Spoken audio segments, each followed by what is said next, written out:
by miracle of sound. Alright, welcome back to the Shardbreaker podcast. This is episode 6 of Bands of Mourning, our final episode of Bands of Mourning, the third book in Mistborn Era 2. We did chapters 26 all the way through the epilogue, end of the book this week. I am Midnight, your host, and I am here with Mythic. Hola. And Darkness. Hello.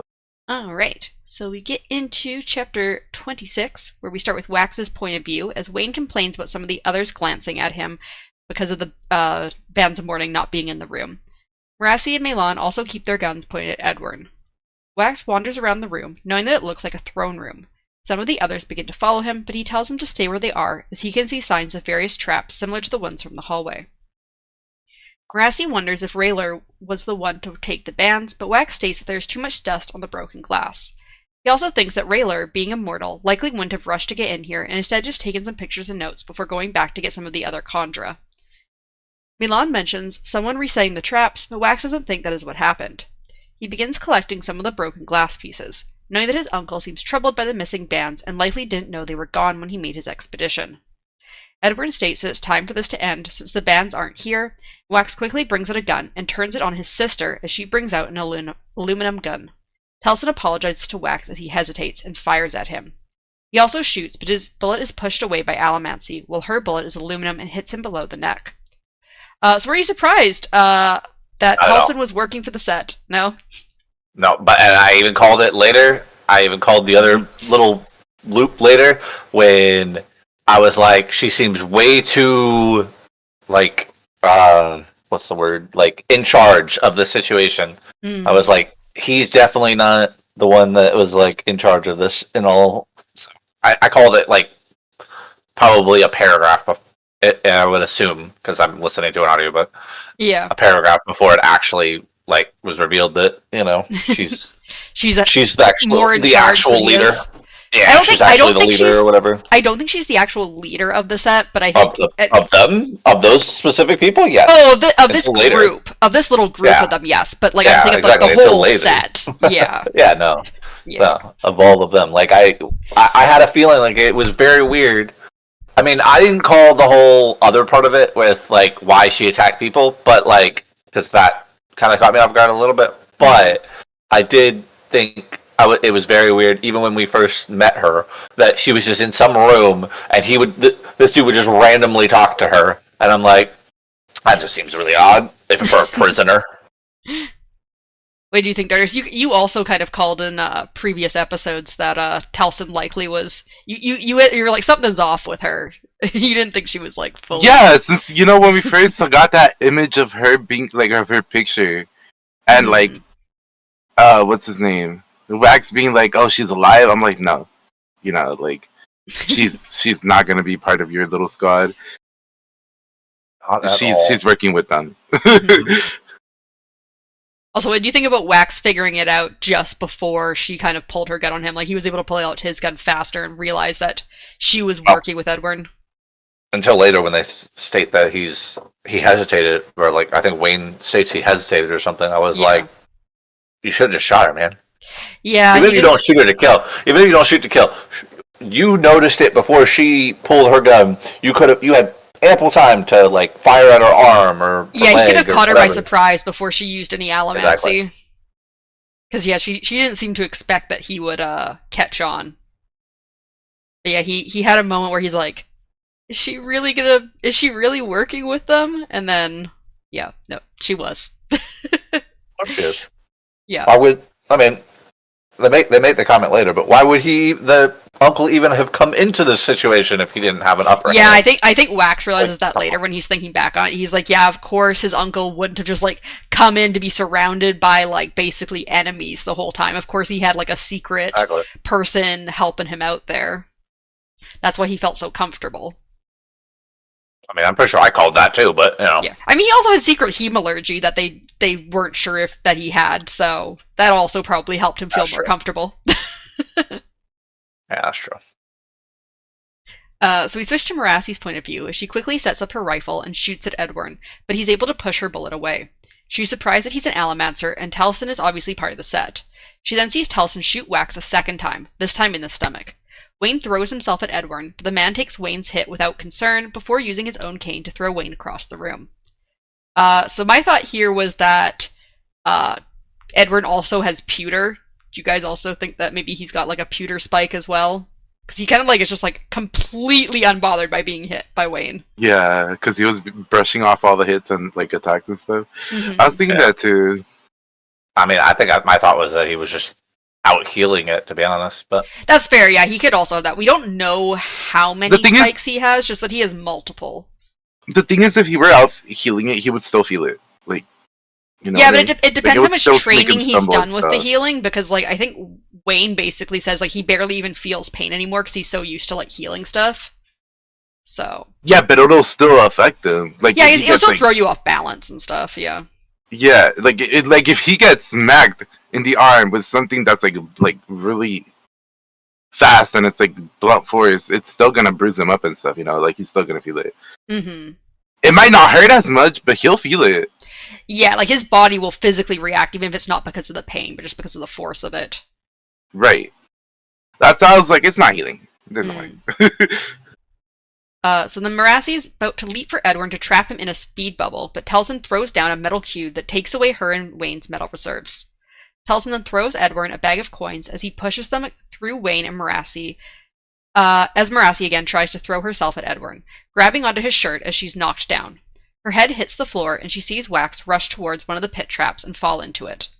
Edwin and Telson continue to try and take down Wayne, but he has the gold bracelet Metal Mind and is able to keep healing and run out of the room, escaping with Marassi agrees is the best shot for them to survive.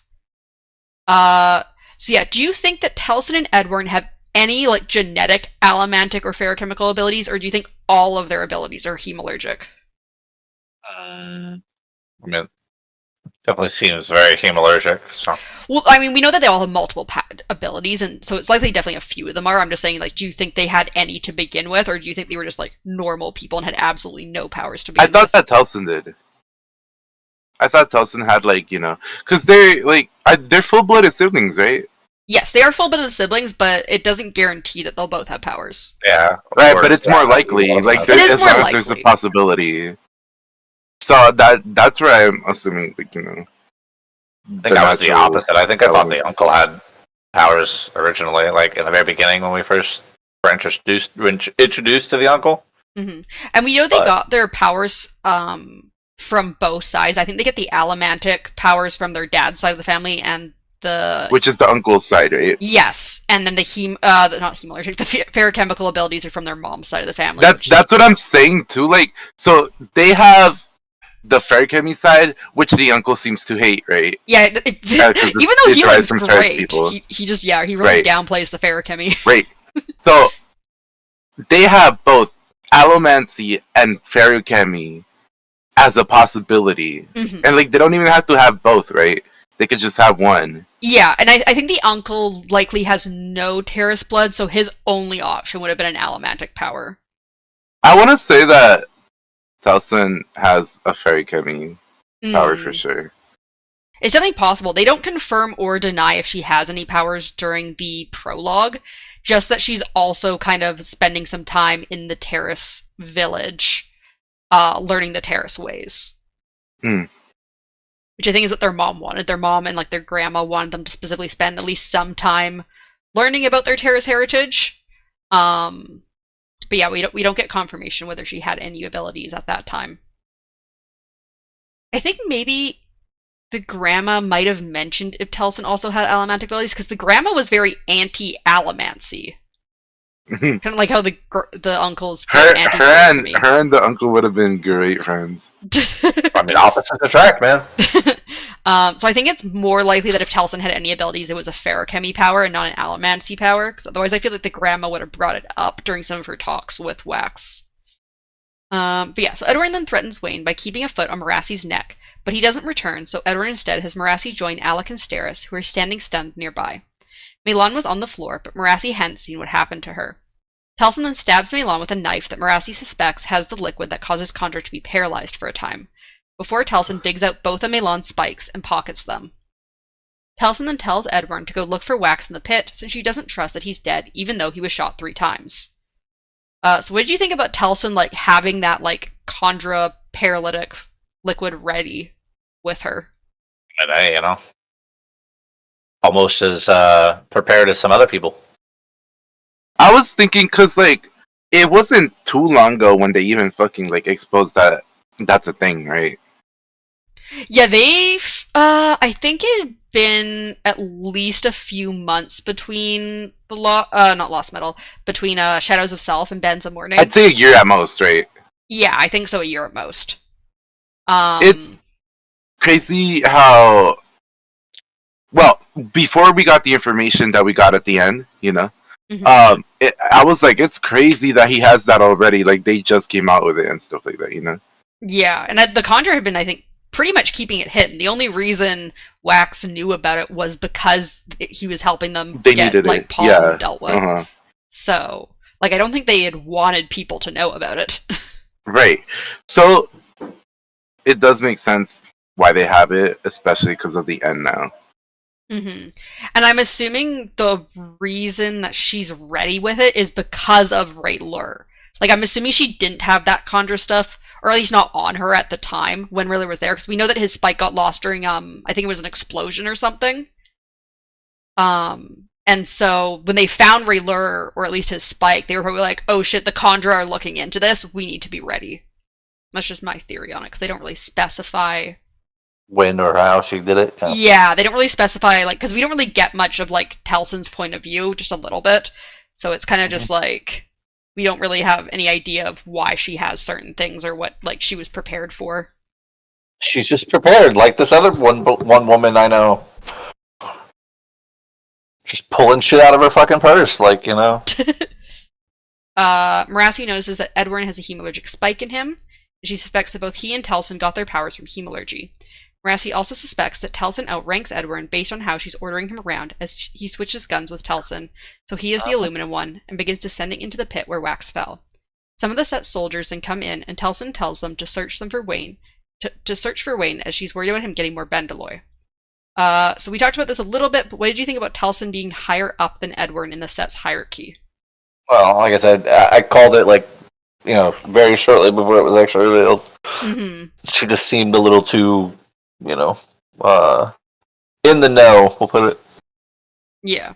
She was a little extra, and that's what tipped me off. Because, like, why the fuck are you going to be, like, straight up non-fear just going after them, Yep. Yeah, she's a very confident and determined person. She's not taking no shit from anyone.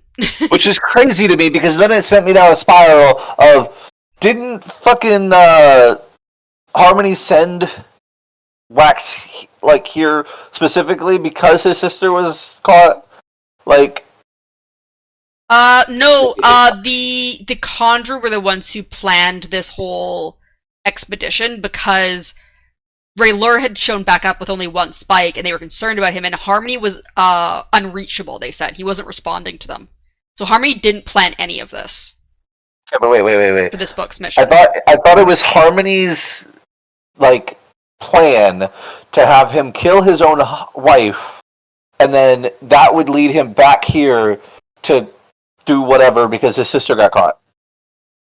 It wasn't because his sister got caught, it was because he wanted Wax around to help deal with the set and be in the political, like, sphere to be able to deal with it. It wasn't I don't think it had technically anything to do with his sister. It was all about, like, stopping the set and what's happening with them.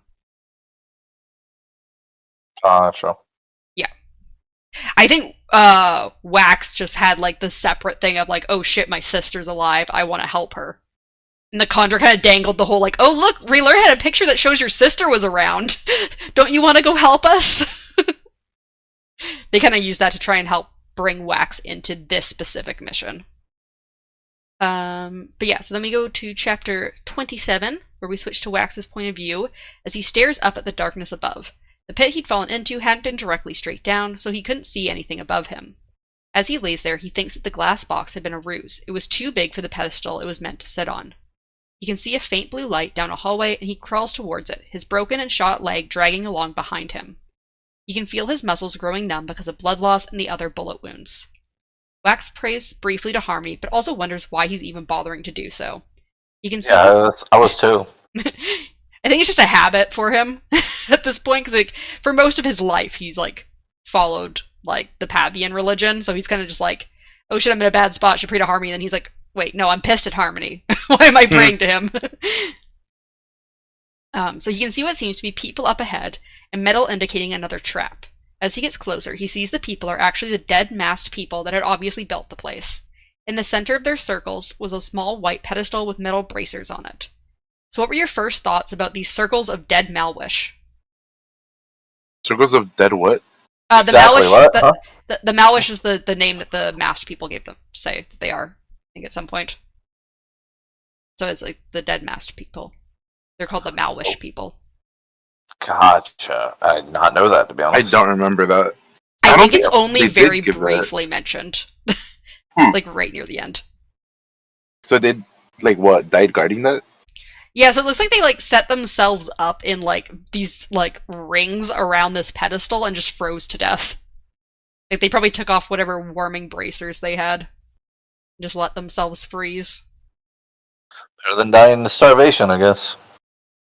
So they Yeah. technically didn't die guarding it; they just suicided. Yeah, they kind of like set up as what we know is a fake bracer. They kind of just set up another trap / fake. Why didn't they just like make statues? Don't know. So Waxon hears his uncle somewhere behind him, calling out for him. Wax thinks that Telson had been the one to cause Wayne to accidentally drop the backpack out of the ship. She had killed one of the set's men to keep them from outing her to Wax, and she had been why Edwin had felt comfortable joining them in the temple. Wax asks what Edwin did to his sister, but Edwin replies that Telson had been the one that actually recruited him to the set. Edwin goes on a monologue about how the world is changing and how they will be able to give people powers who deserve them, and not just those whom fate decided to grant them to.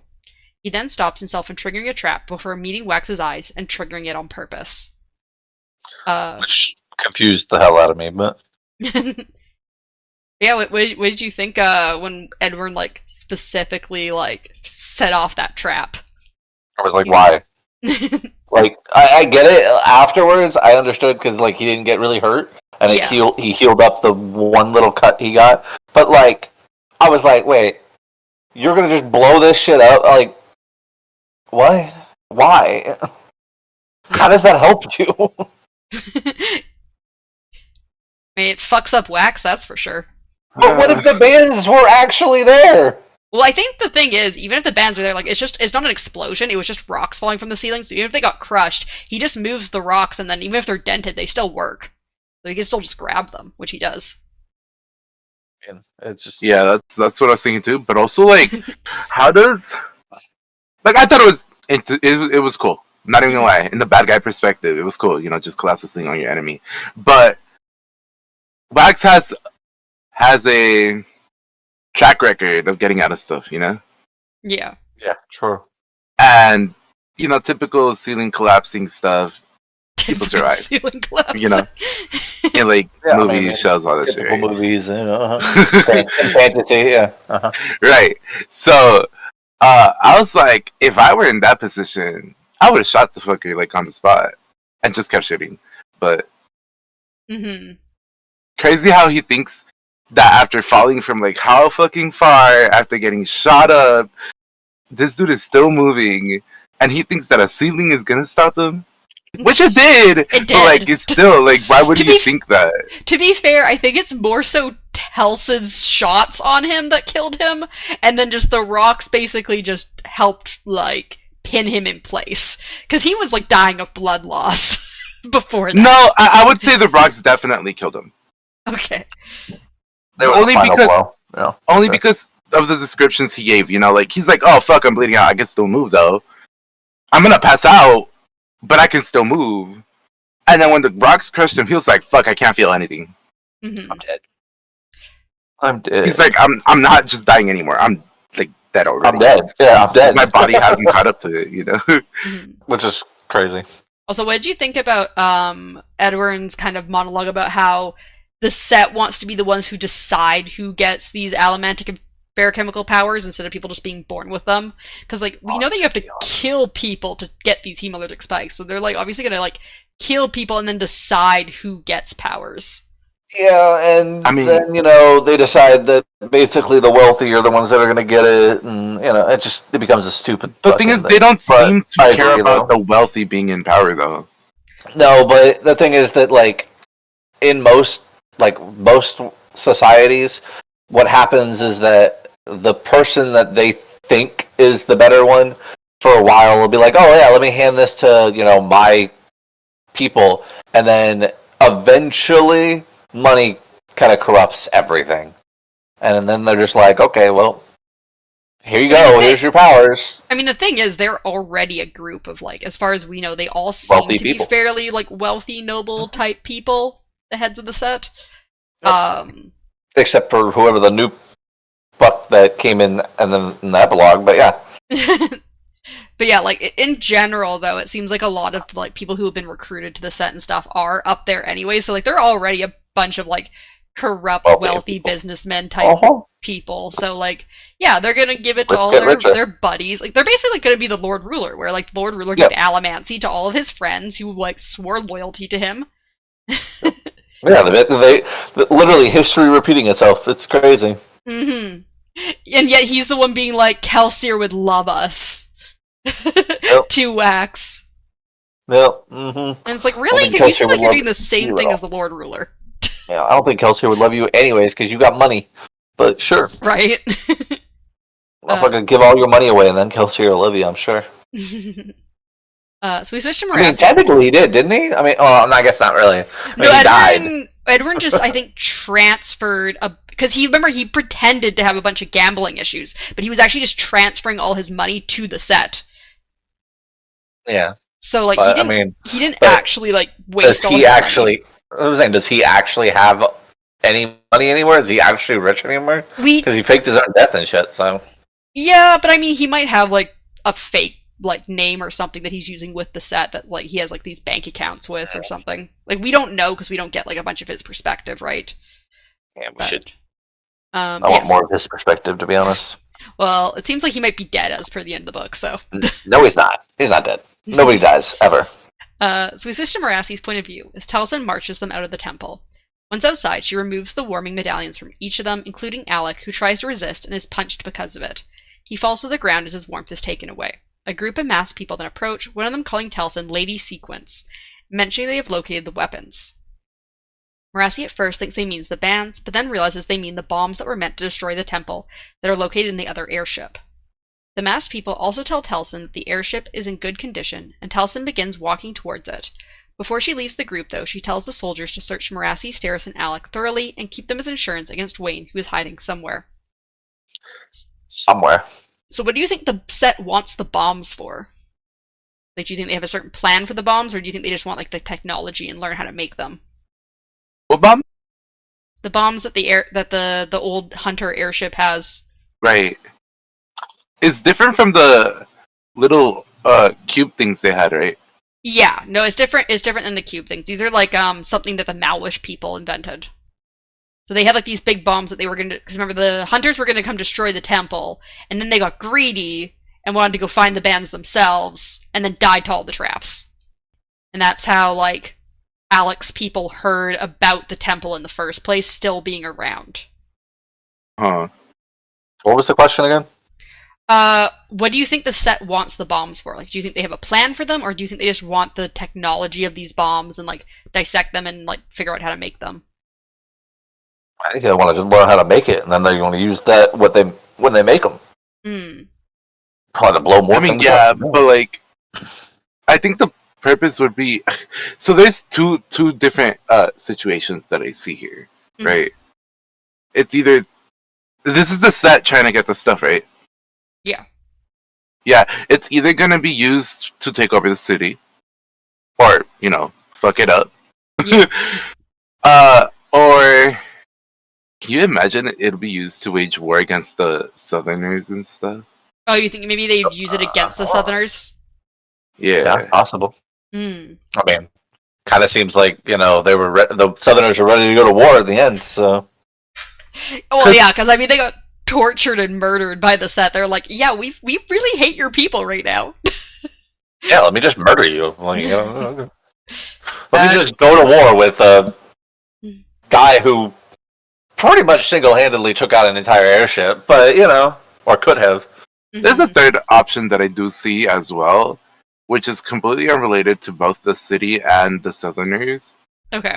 And they could just be fighting against like a third party, like You mean like Offworlders? Otherworlders, yeah. Do you think they maybe want to do like a war on like another planet or something? Or maybe they're readying themselves to defend themselves, like. Yeah, because I think basically Edward explains later that it sounds like these bombs are a lot more powerful than what like the people of the basin currently have access to. Wait till they see nukes and shit. Well, it sounds like this almost might be as powerful as a nuke, because he says it could level an entire city, I think is what Edward says about the bombs that they have on the airship. Oh, that's great. Lovely. We love that. Yeah, so like... I can see why they're trying to go to space now. So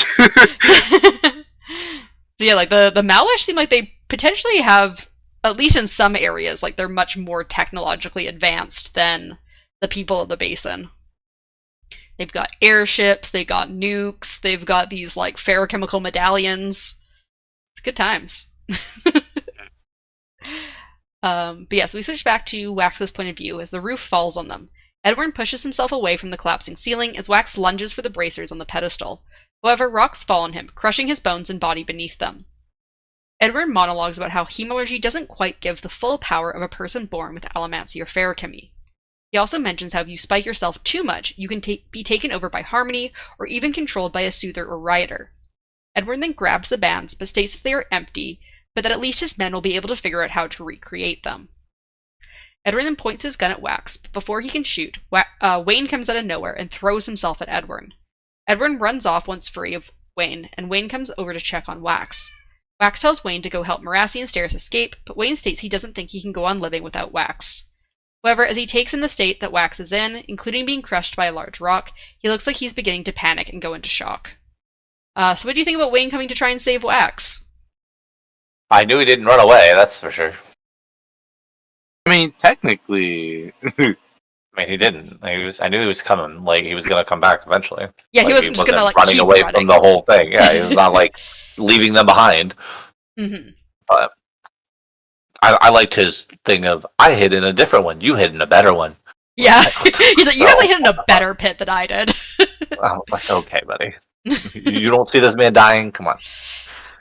I mean, to be fair, that's kind of Wayne. He just makes light of every situation. Although he's definitely beginning to like be like, oh no, he's actually dying. This is really bad.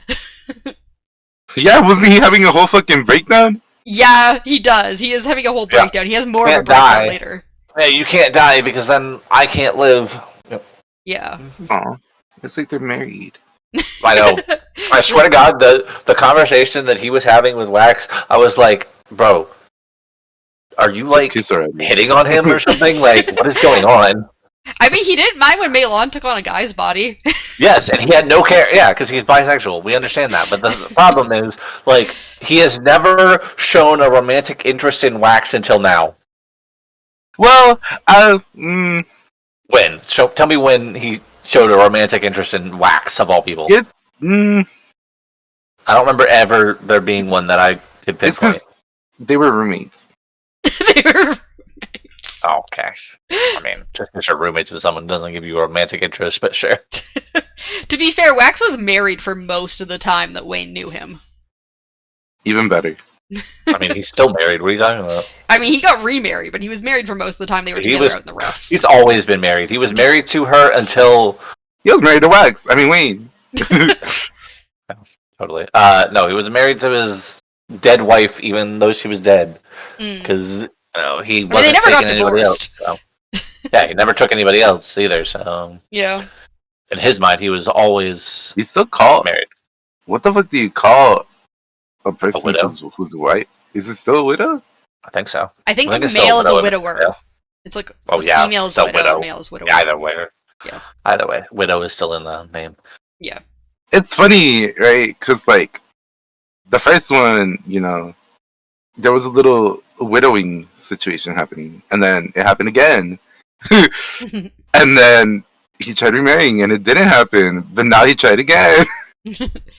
It's always the second time that, Yep. everything pops up. So we switch back to Merassi's point of view as she and Steris are searched. She worries about the men finding Riller's spike in her purse, but instead it seems Wayne took it and switched it for a chunk of metal. Edwin then drops from the sky using Allomancy, stating that Wax is dead and Wayne distracted. He then shows the bracers that were in the pit, but when Taliesin tries to use them, she notes they don't even grant Allomancy, meaning they are fakes. Merassi wonders where the real ones might be then. So what did you think about there being multiple fake or stolen bands of mourning in this temple? I mean, it's great. It was a great way to, throw people off. That's crazy. Mm-hmm. I was over it. You were over it? Yeah. After, I was like, okay, how many fucking layers is this shit gonna have? Because just give me the bands. There's always another secret. That's why the temple was built this way, because there's always another secret. For some reason, I thought the bands were gonna be like the multiple things he had, on his arms and shit. They were. I believe they were all melted down into that one chunk together. Yeah, but I thought they were gonna remain separate. Yeah, apparently not. That's so disappointing. I was ready to have like a little jewelry moment. Melted into a sword. And then invest it like Nightblood. Well, I mean, it's already invested. Right? No, but like you put like a breasts into it. Oh, you just breathe on your sword. Imagine Nightblood being made of the bands of mourning. That'd be crazy. Imagine oh my god! Imagine if he could use them as Nightblood, like Nightblood himself could use it. What if I melt them into horseshoes? Oh my god, of course you would think of horseshoes. More horse shit, yeah! And then we have the ultimate Rhyshadium, the hemalurgic, feruchemist, allomantic, all the freaking breathing horses. I actually don't think Rhyshadiums use horseshoes because they specifically have like... Well, mine does. Okay. They have like hooves that are more stone-like than normal horses because they're like more Rosharan.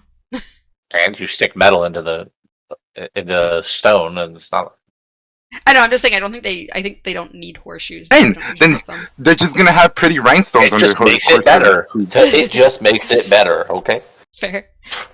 But yeah, so we switch back to Wax's point of view as he thinks about how the bracers had probably been another decoy. He thinks the whole temple itself was a decoy and wonders if the real bracers are in a cave somewhere. However, he suddenly thinks that they must be here. He tries to form words to tell Wayne, but he's unable to, and he dies. So what was your first reaction to Wax dying here? Did you believe he was dead? Did you think he... No.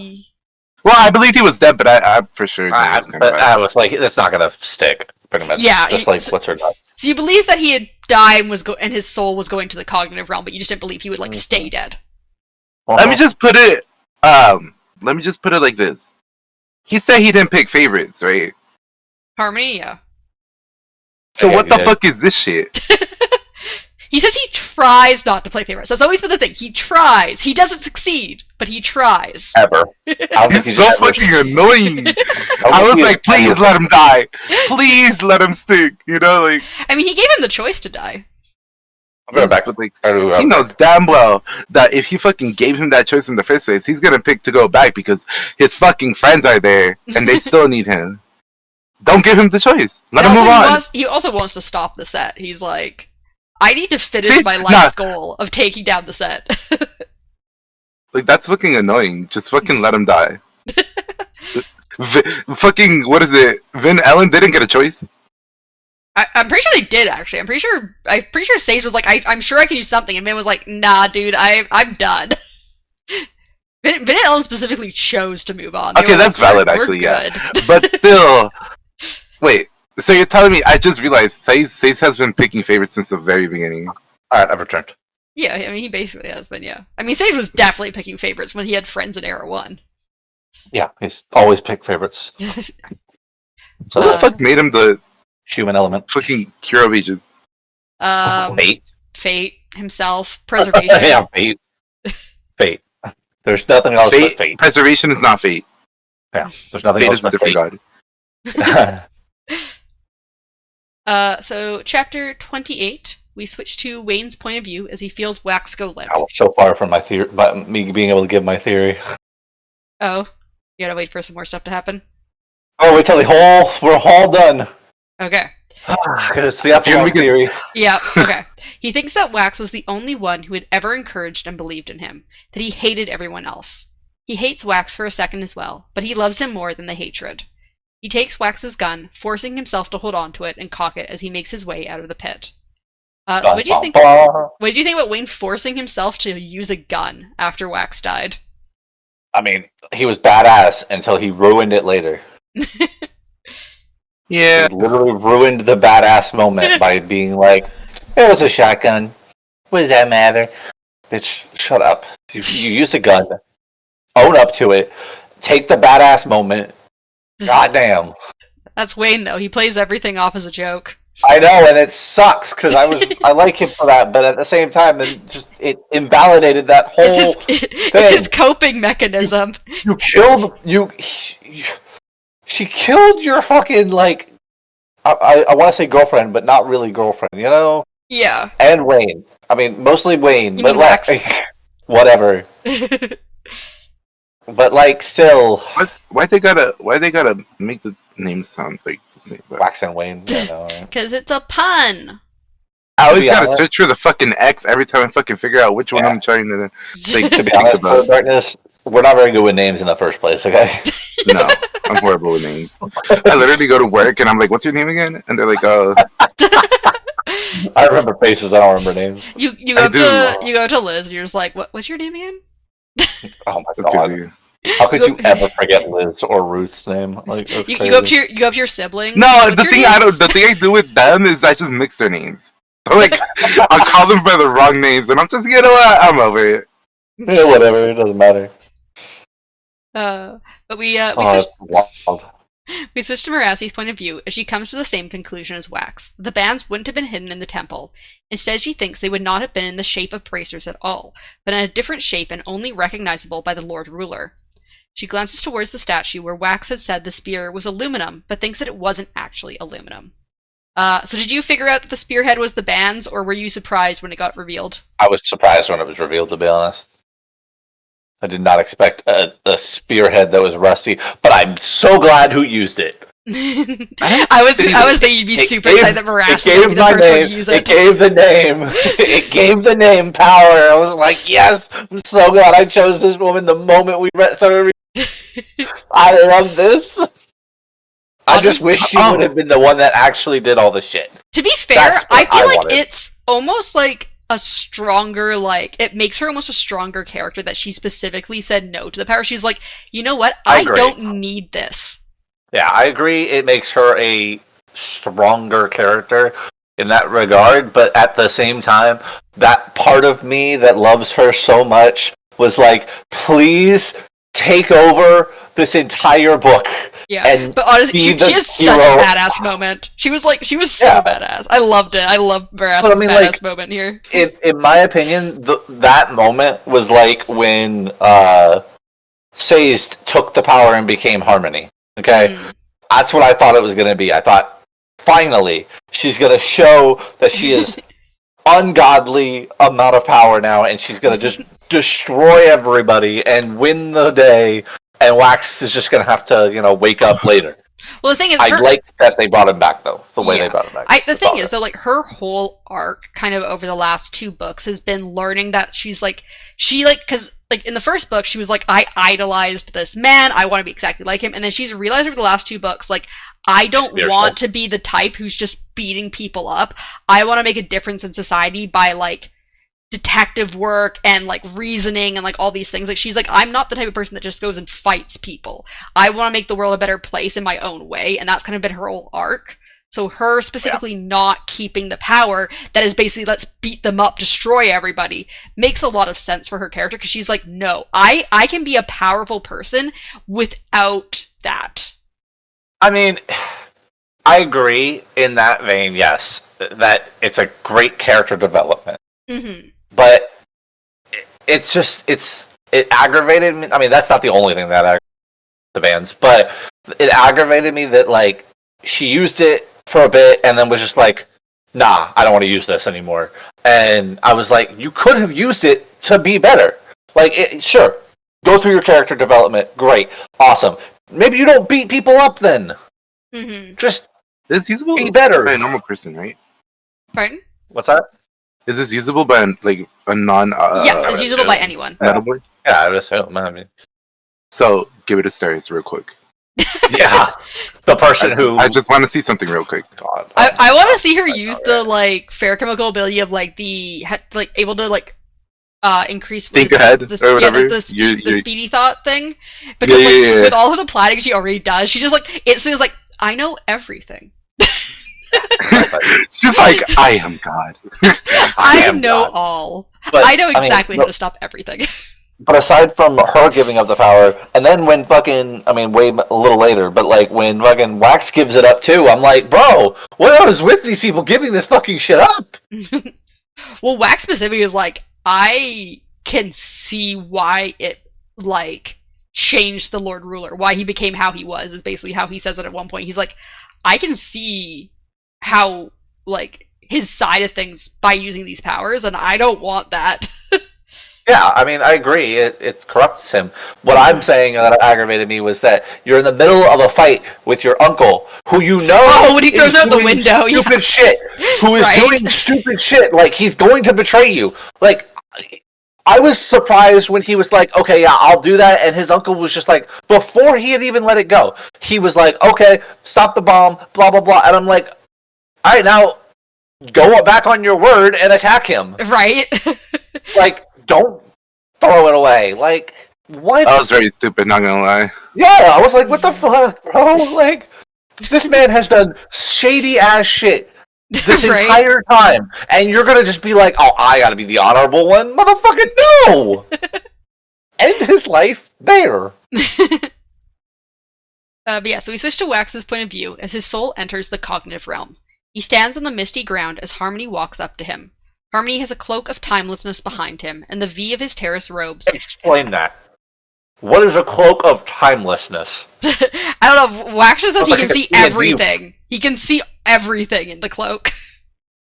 Sounds like a D&D item. And then also the V of his terrace robes, where it's supposed to be like a V of like a bunch of different colors. Instead, it has like a different age, apparently, in each color. I activate my trap card, Cloak of Timelessness. Right? Like, what the fuck? And Harmony states that he considers this final walk with each soul to be his most important duty. Wax asks why he doesn't come earlier to stop death, and Harmony goes on about how he could stop the deaths of innocents, or stop any untimely death, or stop anyone from hurting at all, but people would still spite him and ask for more. Harmony then asks Wax what he would think if he knew Harmony was already stopping the worst from happening, as he had them above the planet of Scadrial, where red mist cloaked the entire planet, suffocating it. Harmony says that it's a representation of what is happening. So what do you think this red mist that is covering Scadrial is? Trell. You think that's Trell? Yep. And I only come up to that conclusion because of the epilogue in the end. And because like the red eyes and stuff? Yep, the theory in the end that I have. Also, they say in Shadows of Self, the like Trell spike that Lessie has, it has like a red tinge to it. So do you agree, Darkness, that like Trell is like suffocating Scadrial somehow with their influence? You said it was like a red mist, right? Yeah. It's just different kind of mist. Well, remember Wait, 1 second. What is it? When before in the very first Mistborn era, right? Mm-hmm. Was it Ruin? Didn't he have like a? He had his own mist, yes. So Preservation is the white gray mist that generally covered all of Scadrial, because Preservation had like spread himself out across Scadrial. Ruin's black mist had been like hidden away in. Yeah, he had a black mist that was like trapped in the Well of Ascension area where Ruin himself had been trapped. So I believe every god technically could make their own mist. They have like every god has like a metal, a liquid, which is their pool of investiture, and then a gas, which I believe can be used as like the mist. You're telling me that's godly farts? It's godly essence. Fart. Yeah, godly fart. Okay. Yeah, so whatever this god is, their color is kind of being represented with red. I'd be concerned if my farts came out red. Yeah, same. Sounds very bloody. Jesus Christ.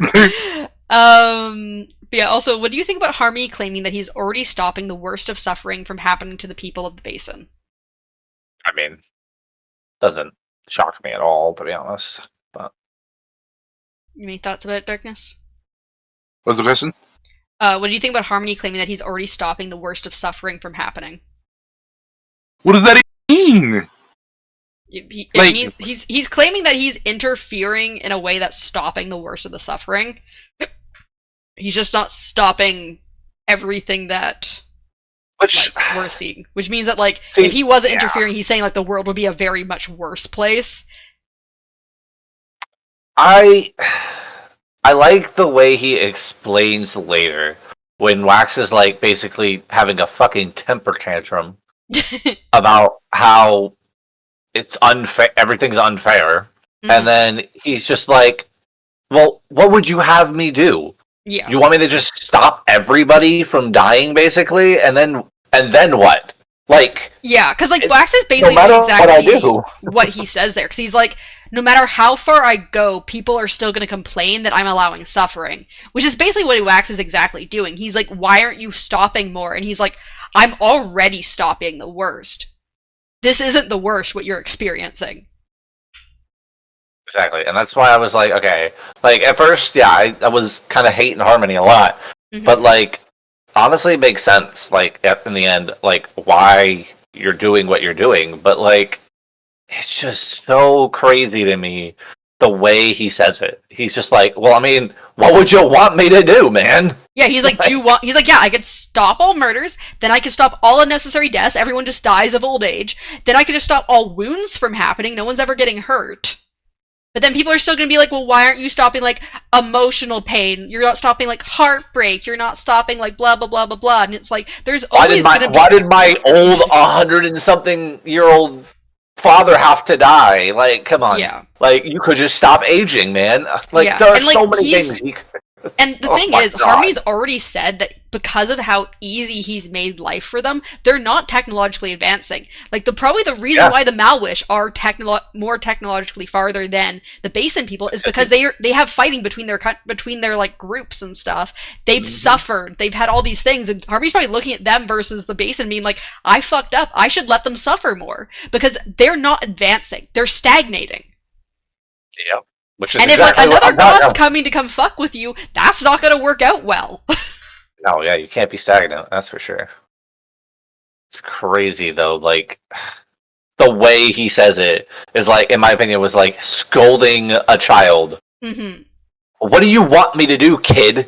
Yeah. Come on. I mean, to be fair, it is like a parent scolding a child because, there's a lot of people say, in parenting, you can't stop your kids from failing at things. You need to let them fail to grow. And it's the same here, where Harmony needs to let them figure out their own things, potentially suffer if they're going to grow. He can't give them a perfect, utopian existence. Exactly. I mean, it's absolutely mind-boggling to me, the way Wax is just like a fucking child. just protect us all, God, please. Mm-hmm. Make everything go away. So Wax then asks Harmony why he let him kill Lessie, and Harmony asks Wax if he really would have preferred someone else to kill her. Would he really have Once again, another great point. Yeah. Would he really have preferred her to suffer insanity while being alive? And would he really have preferred to have known who she was before he had to kill her? Wax realizes that he wouldn't have. Harmony says he is sorry for Wax's pain and what he did, but he is not sorry for making Wax do what had to be done. Wax asks again about the red mist surrounding the planet, and Harmony says he is not sure what it is, but it frightens him. And that frightens Wax. Suddenly he sees a spark of light down below on the planet and asks what it is, and Harmony replies with the word trust. Doesn't he also make a comment about not being omnipotent or some shit? Yeah, Wax is like, aren't you not? Yeah, he's like, aren't you omnipotent? He's like, no, I'm definitely not. Some parts of me are. Yeah, well, I was like, wow, this is crazy. Well, because again, he's only he's 1/8 of a god, basically, because he's 2/16 of Adonasium. So, Adonasium might have been omnipotent, but just being a fraction of him does not make you, a fully realized god. It just makes you more godlike than regular people. But I mean, in the end, what is a god, right? Mm-hmm. Me. Also, did you catch on to the fact that this like spark of light that they see down on the planet is Marassi taking the Bands of Mourning? Like she's I didn't actually. yeah, so she's like bursting full of investiture because like the gods always see, and I think also when you're in the cognitive realm, you see metal and investiture as light, and so yeah, so that's Marassi just like fucking going super powered. Saiyan. Yep, she's going Super Saiyan down there.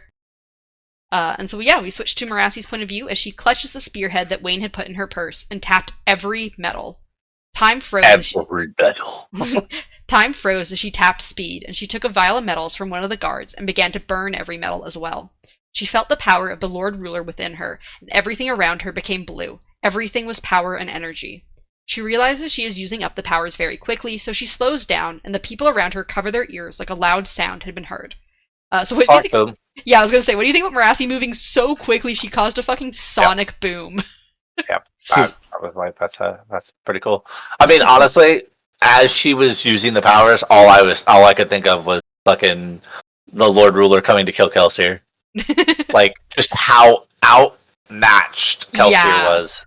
After so long of like every time like Kelsier would do some of these cool ass shit, and like everybody would be like amazed, and then this dude just walks in and is just like, yeah, no, I'm gonna bitch slap the fuck out of you now. Yeah, that's exactly what it felt like with Marassi. With Marassi, I was like, yeah, she's just bitch slapping every one of these people.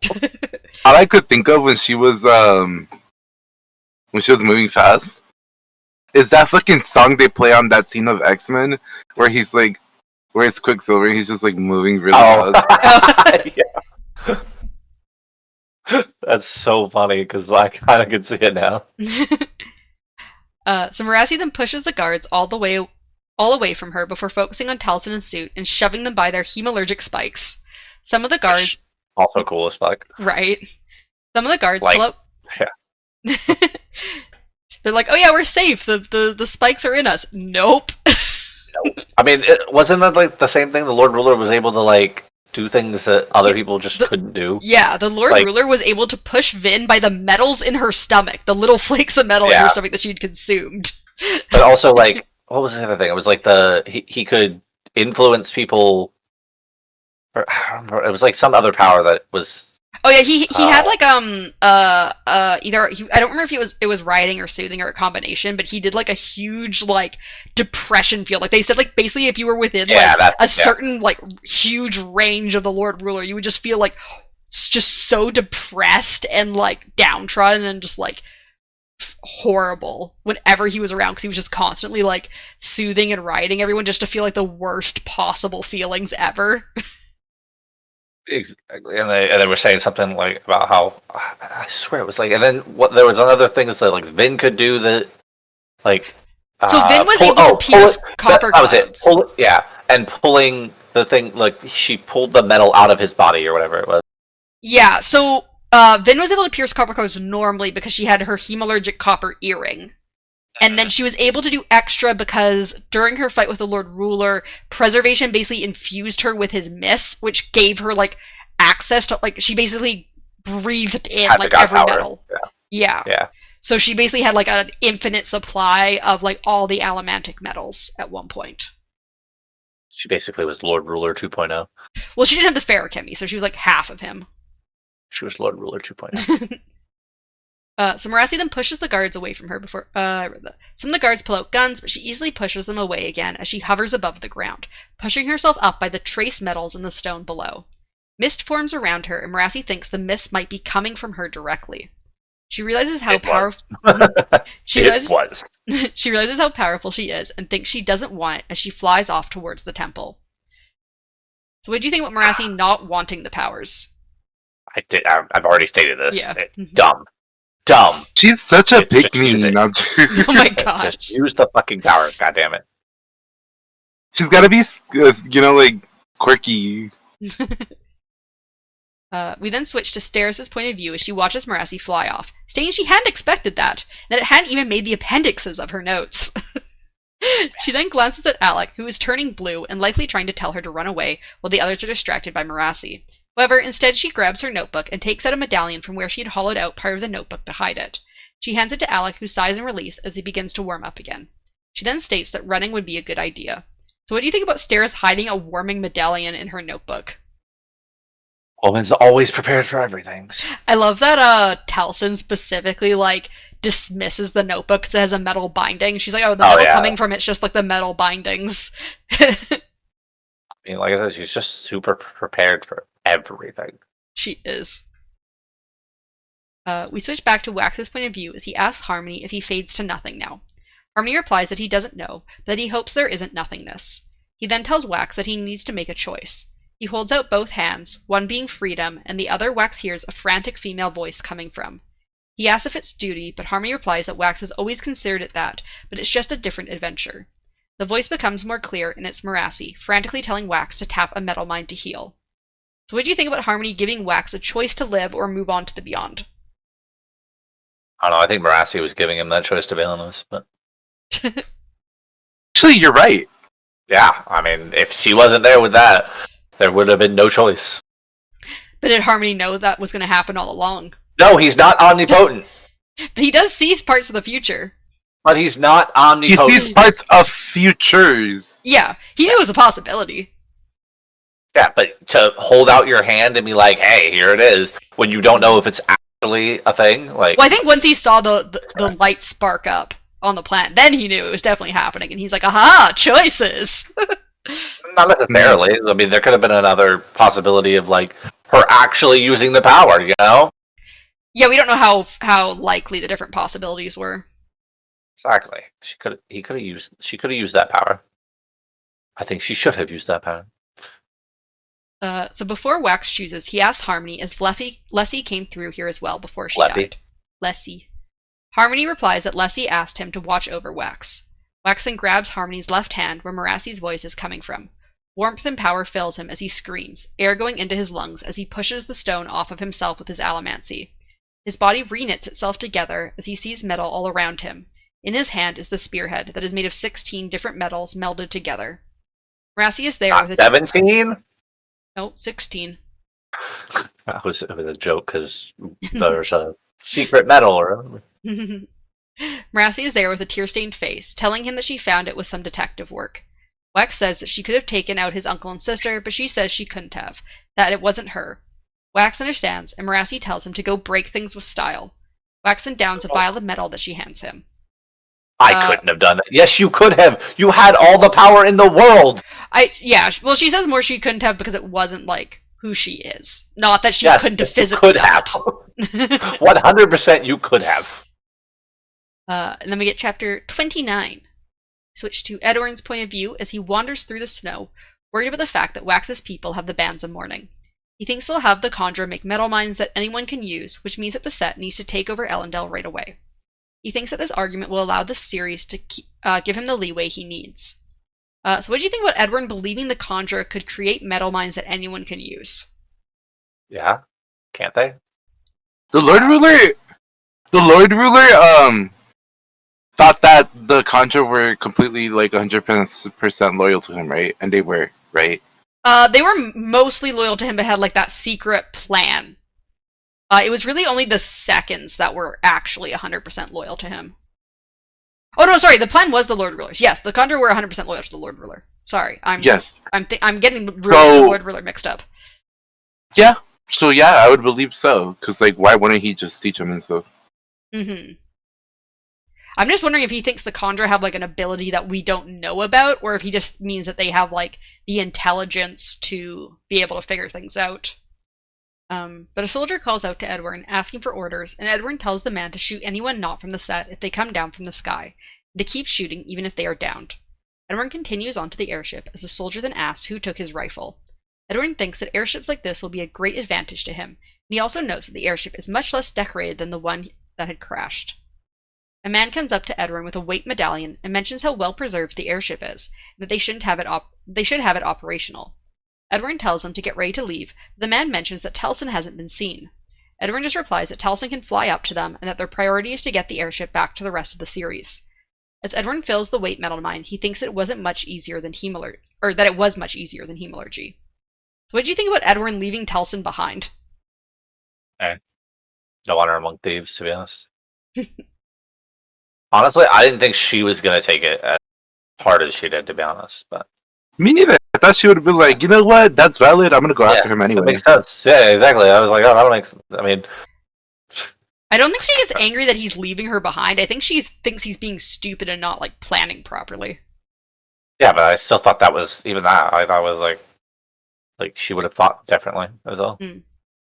Thought she would have been like, oh, okay, makes sense, whatever. And then not like thought about it like, oh, this is a terrible plan. Like, it wasn't a bad plan. It was just ill-advised in what was to come. Mm-hmm. But it wasn't a bad plan. Getting out of there was definitely not a bad idea. So the airship takes off, and Edwin looks out a window as the ground gets farther and farther away. He thinks that with this technology, they can settle other regions easier, and they'll have to have new types of docks and ports. They'd been planning to take over in about a century, but Edwin was hoping the set could rule during his lifetime. What do you think about Edwin wanting the set to rule the whole basin? I wonder what the actual plan is, though. Because I know damn well they did not tell him the actual plan. You don't think he's in the know about everything? No. No, especially after their epilogue. No, I don't think he was in the know about anything. No, I think she's more in the know. I don't even. I wouldn't say she's in the know about everything. I don't think she's even. I don't even think she's. I think she and him have the same idea of what's to come, and then I don't think it's the actual truth of the matter. They both seem like pawns to me. So we switch to the point of view of Jordis, one of the masked people. She was watching her crew die as she moved through them. They had barely been giving time with the warming metal mines on the trek up, but near the temple it was even colder. She couldn't feel her fingers or toes, and some of her crew even were taking off their clothing as they were getting chill fever. They were barely even being guarded anymore because the maskless men knew they were dying. So what do you think about the set just letting the Malwish freeze to death up here? I mean, that's valid. Yeah, do they really care about them? Come on. I thought they would have at least kept a couple with them to force them into helping them with their technology or something. I think they've already got all the information they need. Apparently. From them. Yeah. Especially if they have Conjure on their side, yeah. So an older woman in the group that Jordis was surprised was still alive asked if they should attack, since it might be easier to die from the weapons than from the cold. Jordis considers it, but then hears a loud thump outside the tent. Then that was probably my favorite line, though. The old lady just being to die. Yeah, it's probably easier to die from weapons than cold. Yeah, probably. Alec then appears in the doorway with a gift of warming medallions. Jordis asks how he got them, and he replies that he made friends with some of the devils. A woman then follows Alec into the tent with an armful of rifles, which the older woman, Petrine, begins handing out while Jordis is handing out the medallions. Jordis doesn't think they'll put up much of a fight, but Alex says any fight is better than no fight.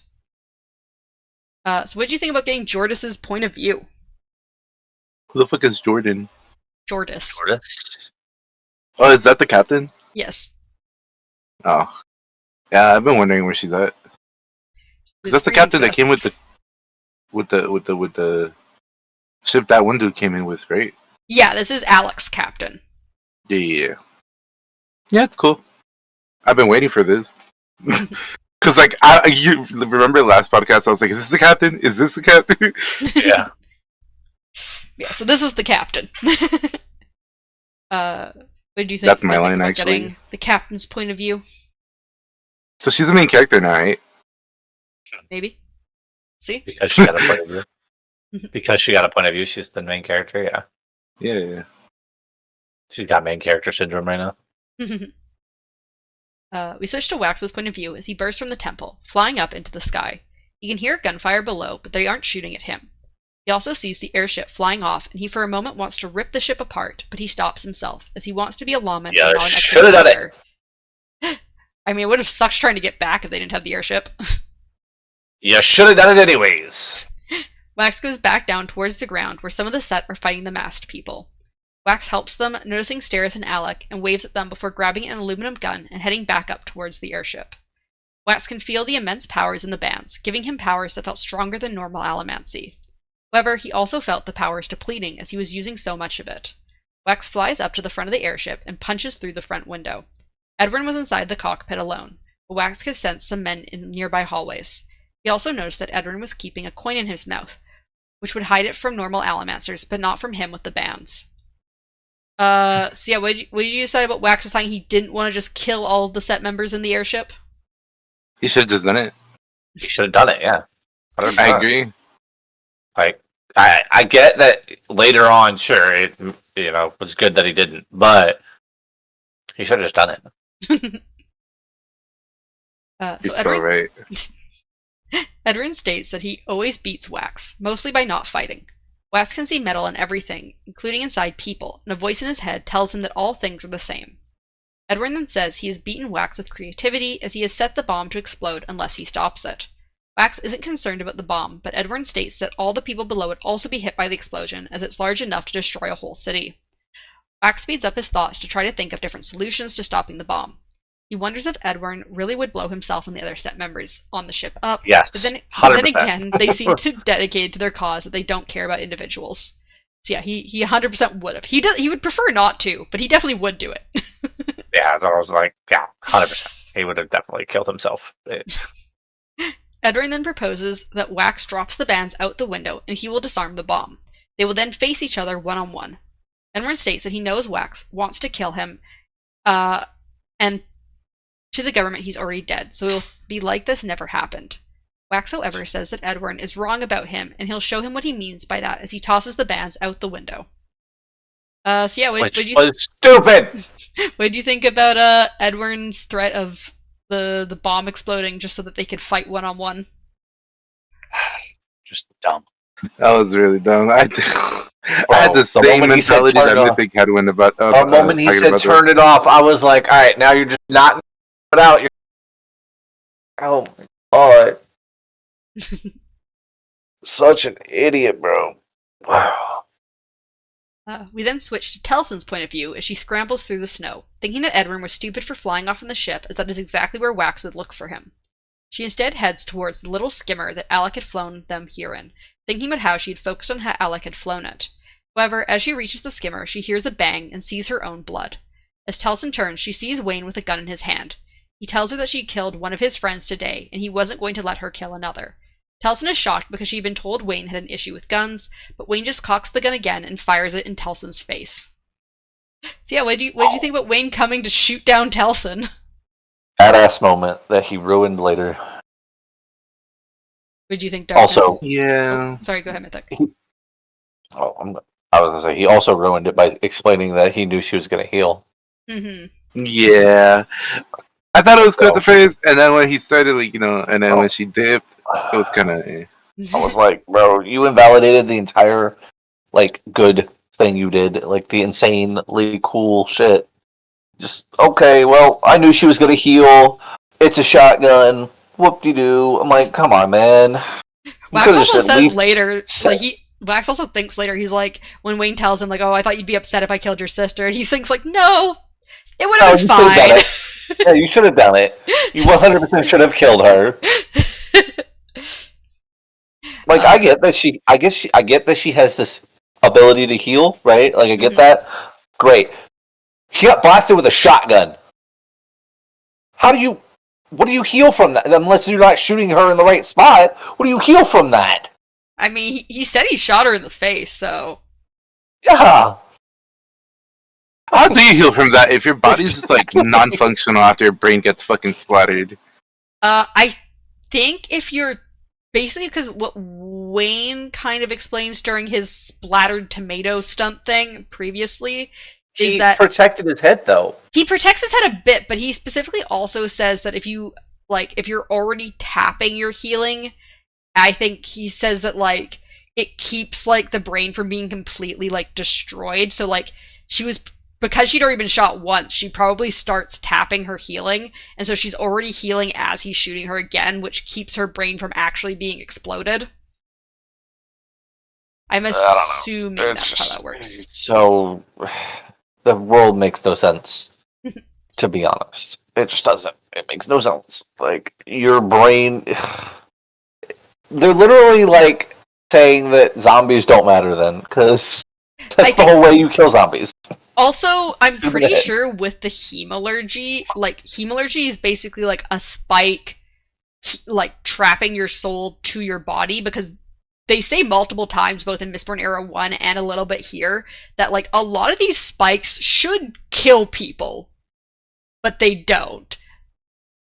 So I think the fact that, like, if your soul is hemalurgically connected to your body, you can probably heal from almost anything as long as you still have your spikes.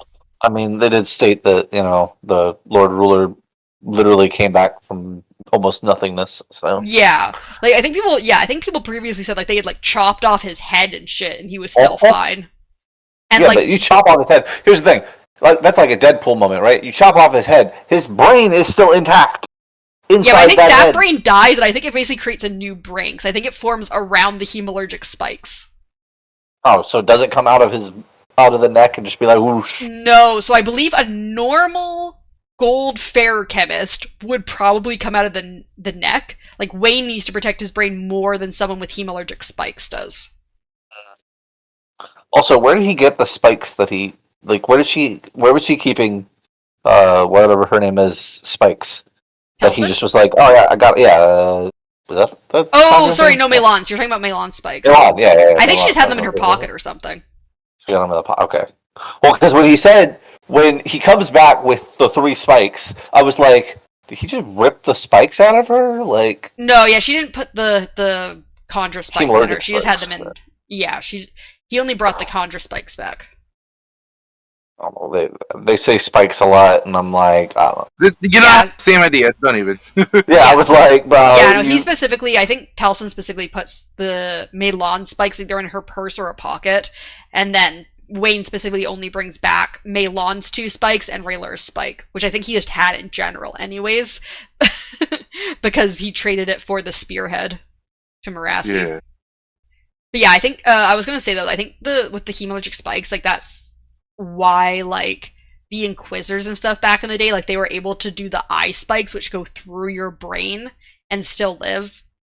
And, like, even, like, some of the Inquisitors get their eye spikes pulled out, and they can still live, even though they have holes in their brain.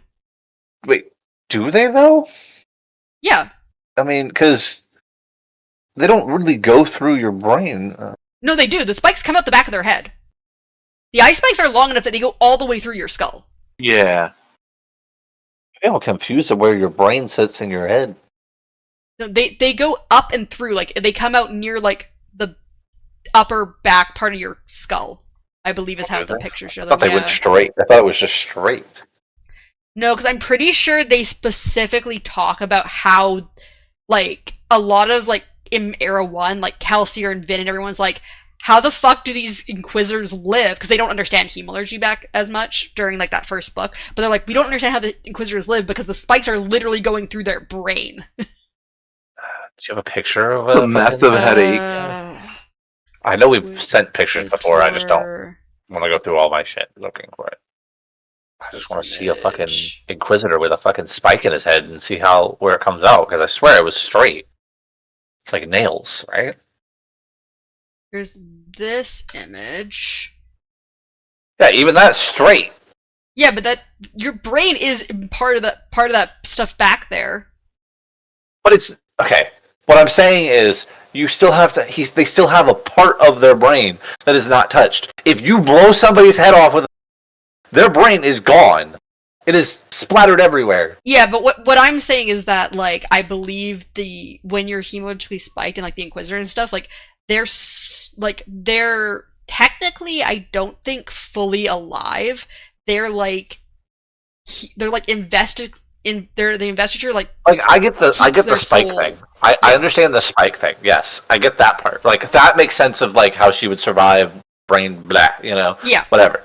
But, like, my thought at that point, right? Obviously, not thinking now, but back then when he shot her in the head and then came back with 3 spikes, where the one dude, the uncle, stated that they couldn't go above 3 for whatever reason. I don't think he says. I was like, oh, okay. I don't think he says a number. I think he just says if he did. He said 3. I don't think he says I'm 3. almost For spikes, they positive. can't go above 3 because Yeah, they're gonna be He says you can't get affected too by harmony. many, but I don't remember him giving a I number. swear he said 3. He could only have 3 powers at a time or something.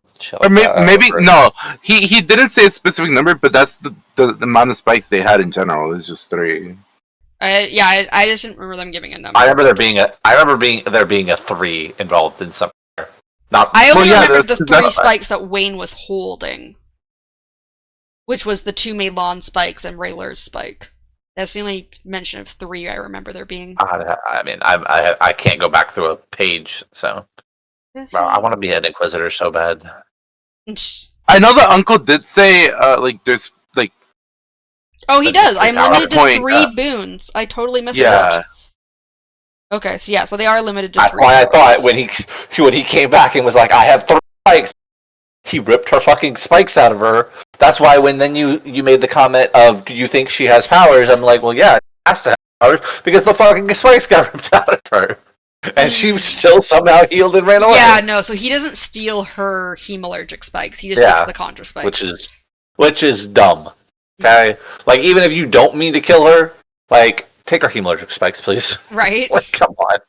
Yeah. So we switch to Marassi's point of usually view as she heads out of the room where the broken glass box was. She didn't feel bad about giving up the bands to Wax. Instead, she felt peaceful. She then goes over to Meilon, who had become a myth race and was incorporating the broken skeleton into a strange configuration. Yeah, right. It's hard for me to say that word. Myth-race. It's okay. Look, I have a little bit of a lisp. I have a little bit of a lisp sometimes. I'm trying my best. She then goes over to Meilon, who'd become a mist wraith, and was incorporating the broken skeleton into a strange configuration. Better that time. She then hurries out of the temple to see the masked people winning in the gunfight against the Set soldiers. As she reaches the statue of the Lord Ruler, she hears 2 loud gunshots and sees Wayne with a gun over his shoulder and 3 small spikes in his other hand. We switch back to Wax's point of view as he waits for Edwin to draw his gun. When Edwin does, Wax pushes on the window frame and lunges towards his uncle. Wax gets shot in the shoulder, but he shoves his uncle to the floor. Edwin leeches Wax's steel, but Wax reminds him that he's also a ferrochemist, and he increases his weight. Edwin screams as they break through the floor and the other 2 layers of the ship before falling out the bottom. Edwin's body takes all of the damage, but he heals from it. So what do you think about Wax using his ferrochemy that Edwin always hated to take Edwin down? It's pretty, anticlimactic. It was amazing because, like, it's something he specifically hates. Mm-hmm. But also, I'm still pissed off at like how Wax handled that situation. Right? Same. Bro, just fucking backstab his ass. Fuck you. Who cares? The man has done horrible things to you. Edwin then screams as they drop down towards the snowy mountain. Wax making sure to have Edwin below him. He then pushes to slow them down by spitting the coin out of his mouth. Wax makes sure to decrease his weight enough that they don't die as they hit the snow. Wax then quickly gets up, yanking Edwin up by his shirt and telling him that as a lawman, that being a lawman is the one. I can't read. Telling him that a lawman is the being one. A llama. Being a llama is the one who takes the bullet first. He then punches Edwin in the face, causing him to fall over unconscious. We then switch to Meilon's point of view as she feels pure terror, knowing something is wrong with her mind, but not exactly sure what it was. She's ruled by her instincts to find food and hide from the loud noises coming from outside. She feels like screaming as she feels like something is just horribly wrong with her. However, before she can do anything, something is dropped on her. She consumes it, and a second one as her memory comes back to her, although with some holes. She forms eyes and already knows that she'll see Wayne there, as he smiles at her and tells her he thinks they won. So what did you think about how, like, horrible it was for Meilon to be trapped as a myth wraith? I mean, I still don't trust her. What? How do you not trust this woman? I still don't trust her. Especially now that they have the fucking bands. Oh, I was like, wait, what? But yeah, I mean, yeah. That was horrifying though, and also the fact that she was like, "I taste him." Oh god. She could taste him on the air. I recognize his taste. You didn't enjoy that? That was great. I loved it. So we then have chapter 30, where we switch to Marassi's point of view as Alec hands her a warm drink. She is wrapped in a blanket as she is given her warming medallion, as she had given her warming medallion to one of the Malwish people. Wax is nearby, pulling on the airship to bring it to them. Alec asks Marassi if Wax pulling on the ship will break it, and Marassi is surprised he is using the connection medallion.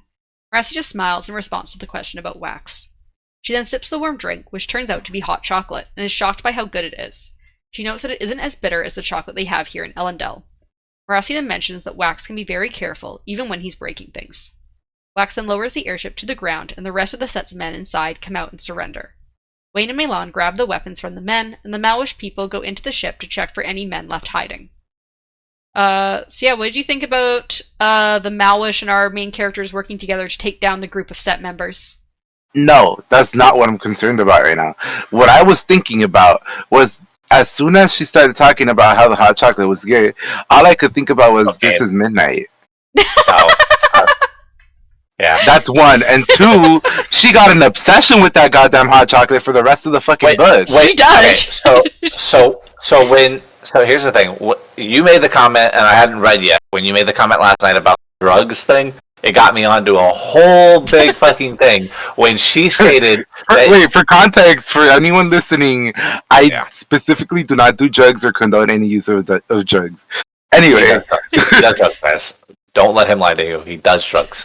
But besides that, when you made the comment about what would happen if they use drugs and do you want me to their powers at the recap same that time, for the listeners before you go into it? Sure, go for it. So Darkness had sent me a message, I think a couple days ago now, that said, "Do you think metal-born people can get an extra high if they mix cocaine and a metal?"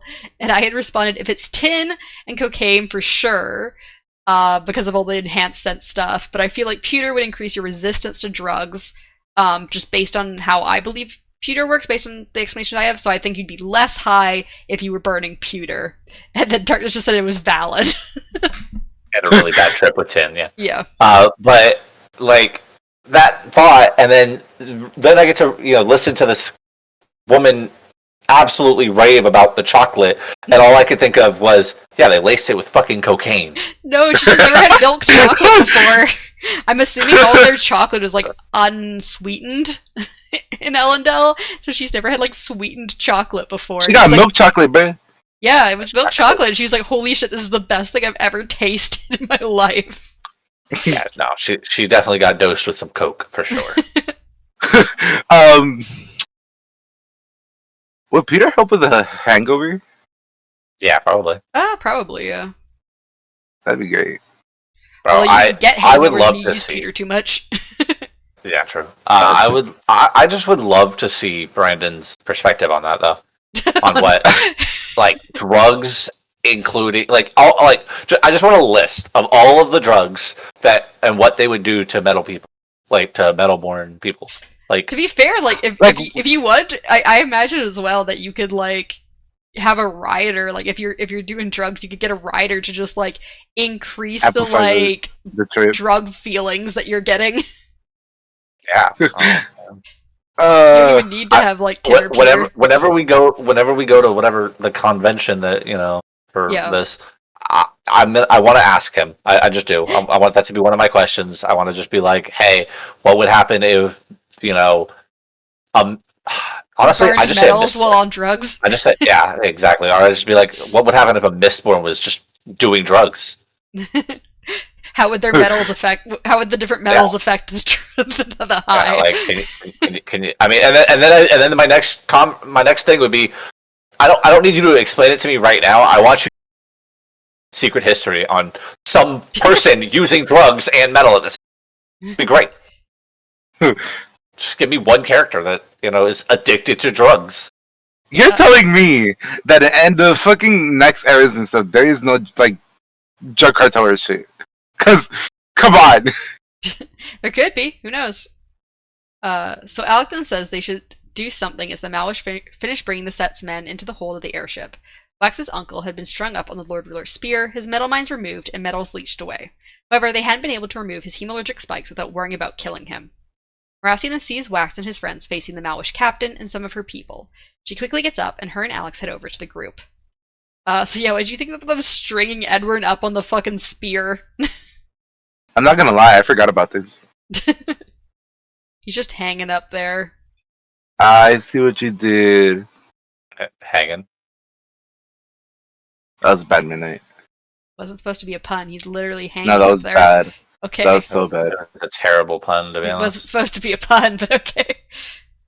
You might be reaching parent level of puns. It wasn't Is this supposed a to be a sign? pun. No, is this a sign? Okay. Are we expecting mini midnights? No. I mean, eventually, yes. Eventually, not anytime soon. Yep, I thought it was eventually. gonna happen in the next few months. What are you talking about? No! Definitely not. I was waiting for that announcement. What are you talking No! about? Are we gonna get that announcement right now on? No, we're podcast? not. Are we collectively gonna have like parental leave for the podcast? We might have to have some, like a break in the podcast when I first get podcast. Collectively, us all together. We're all going on I parental don't know. leave. I don't think you guys are going to be doing any parenting, no. What do you mean? What? As What soon do you mean? as you What are the get uncles? pregnant, I'm gonna end up feeling it too. Oh my god. I know we're both gonna be pregnant together. Okay. It's just I'm gonna be emotionally pregnant. Okay. Emotionally pregnant. Oh my gosh. Alright, so, yeah, Jordis is... Wait. Going way back to that red mist stuff, right? Okay. That just straight up means there's a medal for him, right? In this world. Oh, cycling. That's the whatever metal thing. Yeah, I mean, they're suspecting that weird spike that Leslie had was made of, a different shard's metal. Mm-hmm. Right. So, first of all, how the fuck did he even get here? And second of all, wait, was he here before? No, they made the world. Yeah, no, this shard's definitely not been around. Invading. They're invading. Yeah, it seems like it seems like there's another shard potentially coming in and, like, influencing shit and coming in, like... So I'm fucking around. assuming, you know that, like, creature thingy that was painted in the first era? Mhm. On the, like, glass panes? Oh, what they thought was the deepness? Yeah. What if Weird, like, that's what it tentacle is? Because monster? we didn't really get an answer for that, did we? I believe we were told that it likely was just, like, a weird depiction of, like, what people thought it was. Like, it didn't have any basis. Because he, like, basically was fighting the mist, and, like, people didn't know how to, like, depict that. So, like... Right. But what if it was just the red one? A red mist? I think it was always Yeah. depicted as, like, a black tentacle thing. And that's Ruin, yeah. Was that rude? That Yeah, was I think ruined. it was supposed to be, yeah, like, fighting Black Ruin Mist, and, like, the Ruin's influence. So it wasn't there back then? No, I don't believe the No, red mist was oh, there back then. Yeah, I think it came when Okay, think- but was we the made Lord... world. I The think Lord Ruler was aware of it, though, right? No, I don't think this red mist was around. I think this red mist is new since Harmony took over. Because I think when we saw Harmony take over the world and realign it, I think we would have seen it. So you're telling me this is a situation where they came up and they're like, oh, a new kid in town, trying to bully them. Yeah, probably. Wow, that's awesome. That's great. So if you remember, I think we've learned a bit in the Ars Arcanum and stuff, the shards were not supposed to group up together. They were all supposed to have their own separate planets. Or, like, places. And multiple shards did not stick to that plan. But, like, the other shards probably aren't going to be happy about two of the shards combining into one. Because that makes Harmony the most powerful of the shards, potentially. And As it's he has technically twice as much undoing what power. they did to whatever the fuck they did to shatter it, right? We don't know exactly how they shattered Adonisium. Right. But, like, do you really want all of it putting together? Like, so it's cool though that they, like, two shards can go into one, right? Mm-hmm. I want at the end of this for Charles to merge with the two other ones. Oh god, we're just gonna get Alanesium soon. Every I'm era, assuming we get that's a new the god. point. Yeah, we get closer and closer to Alanesium again. And I'm assuming that's the, like, point. That's endgame. That's, you know. That's been my theory, is that the end game is either going to be to shatter all of the shards completely so there's no shard gods, or to have them all reform into one. I think I've told you guys this before. My main theory is that they're all going to become one again because of what are they called?